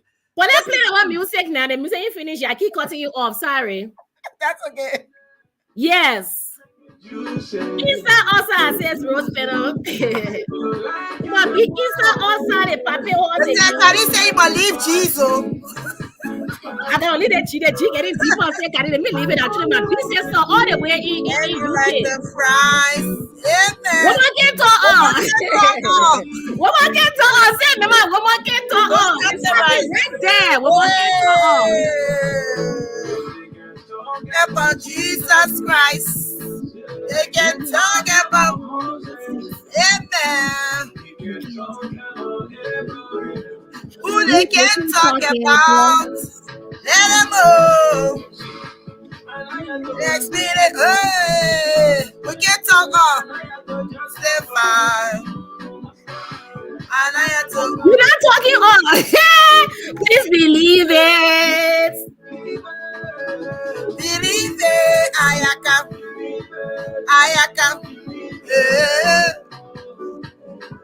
Hey, say about me.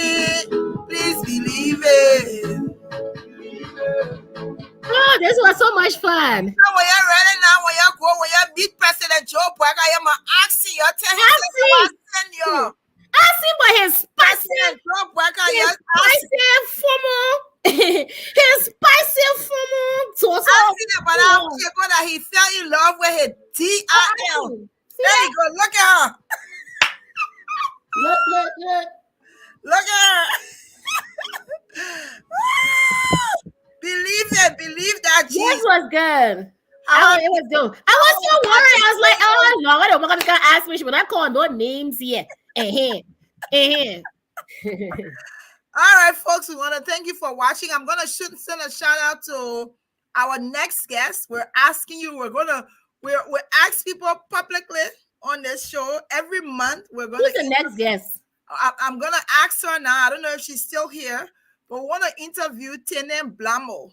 I don't know who's that. Who's that? So Tenen Blamo has a very if you remember, her husband I think he died just when COVID started in Liberia, but there are a lot of stories from that story of him dying with the COVID. She was treated the way she was treated. She also she said she was a Muslim with a Christian background, but Tenen has a story. She's still healing from the death of her husband. So we want to ask, I'm asking Tenen publicly, if you're watching, I'll call her right after here to see if she can be our guest. Sis Willie, that's a nice interview. For February. Oh, my vial, sister. Yes, please interview her. I hear that name Tenen. I know she's a woman already. She's a woman. Yeah. Tenen a serious vial woman and a small thing. But folks, we want to thank you for watching. Hawa, thank you so much. Any parting comments that you would like to share with us? So the audience there, they had no question for me. What kind of question for Hawa? What kind of thing is this? You're scared to ask questions, but you're not telling people. People wanted to know about whether you got somebody. You already not telling you get a payment. What other questions? I know. So Zizi Koya, Zizi Koya, they on this live today because Zizi said somebody important want to have village people. They don't know that I was single. I'm sorry to disappoint the village people, but for now, they pay me. The only person who can understand me right now because Hawa is an Oba woman. Hawa not is a woman. Yeah.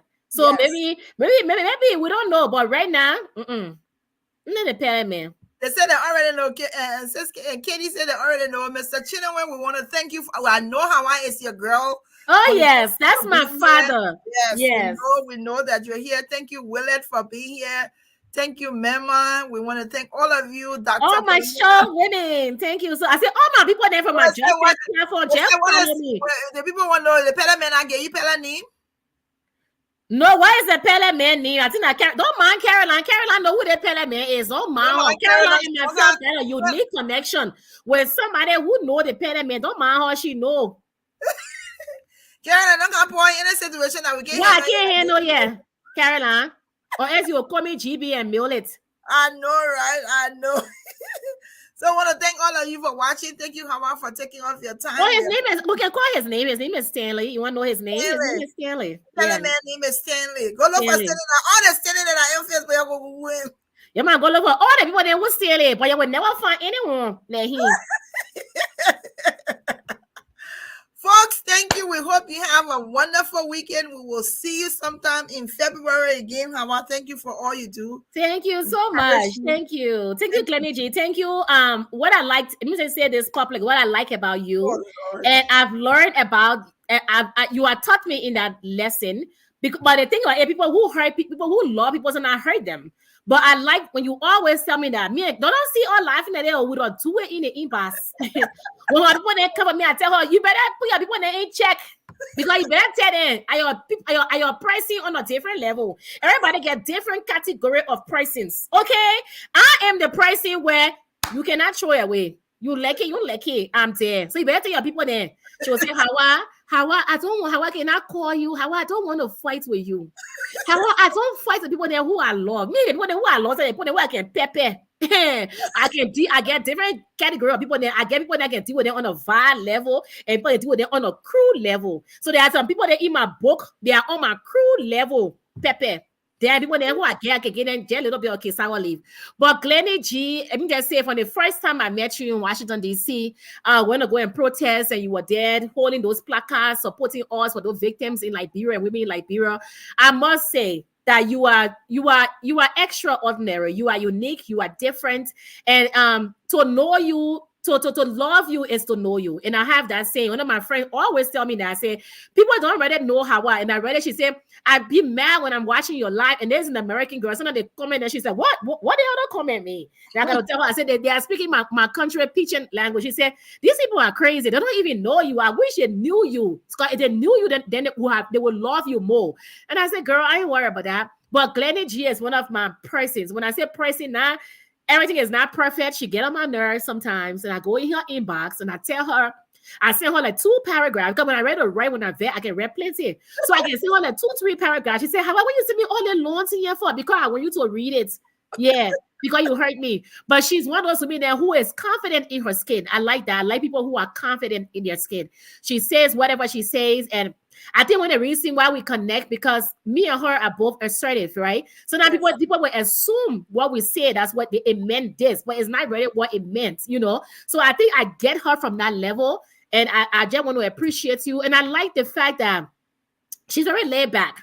So imagine that woman here, who director of nursing? Let can talk something there. Yeah. No, the show you finish. That woman now, who director of nursing? You know there are some people there on their Facebook here. They are doctor. They are the other one here. They are psychologists and blase. And they're too big. So kind of anybody level. The woman now, who don't see what talking about. I know nothing. She or who director of nursing. But very humble. Glennie G can go to anybody's house, eat with anybody, laugh with anybody. Not, nobody perfect, and I know some people, they may have issues with her. Today I told her, I said, they're breaking, when you bringing me on this show, your enemies list have increased. Just because you're bringing me on the show. There are people who can't stand me, they don't like me, they can't stand my guts, they don't let nothing about me. Just me talking again. Hey, then you want to hear my voice. Just by bringing me here. You are gather more enemies. She said, Hawa, it's okay. I just wanted to bring you on to highlight you, to showcase you. Normally, I don't do interviews, but I did it because of her. Normally, I'm the one that trying to get answers from other people.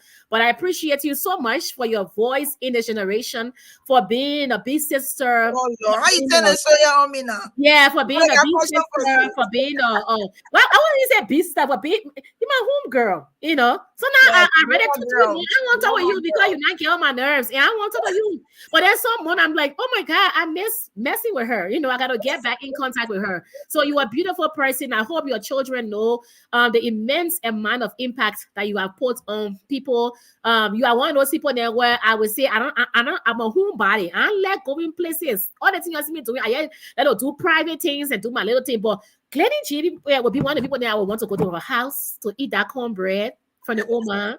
Yeah. And eat the cabbage and the collard greens. But I just want to say I love you so much, and I thank you so much for always supporting me. Everything I do, whether you share our live, you share our podcast, and sometimes I may not do it enough for you because sometimes I may be working. But if I see your life and I had the opportunity, I will share it because I know that you are empowered woman because you empowered me. Thank you so much for all you have done. Thank you, folks, for watching. We'll see you all. Thank you, Have folks. a good weekend. Let a woman go spend some time with the Pella Man. Pella Man, thank you for allowing your woman to be Boy, here. the Pella Man want to go play soccer. Oh, the Pella, nothing with the Pella Man. You want it to know, and you keep bringing it, and we'll keep giving it to you. The Pella Man, one of his higher thing. Most people know him because of soccer and basketball. So the Pella Man have made his own mark. You know, his own mark that with sports. Yeah, it's very sexy. The Pella Man, that's He one want to man. go play soccer. When he come home, now, I like when he all like sweaty. You know, he get his soccer team there on here. I'm like, ooh, okay, all right. Okay, folks, we'll see you all next time. Okay, thank you for watching. Bye Be bye. safe out there. Bye-bye. Bye.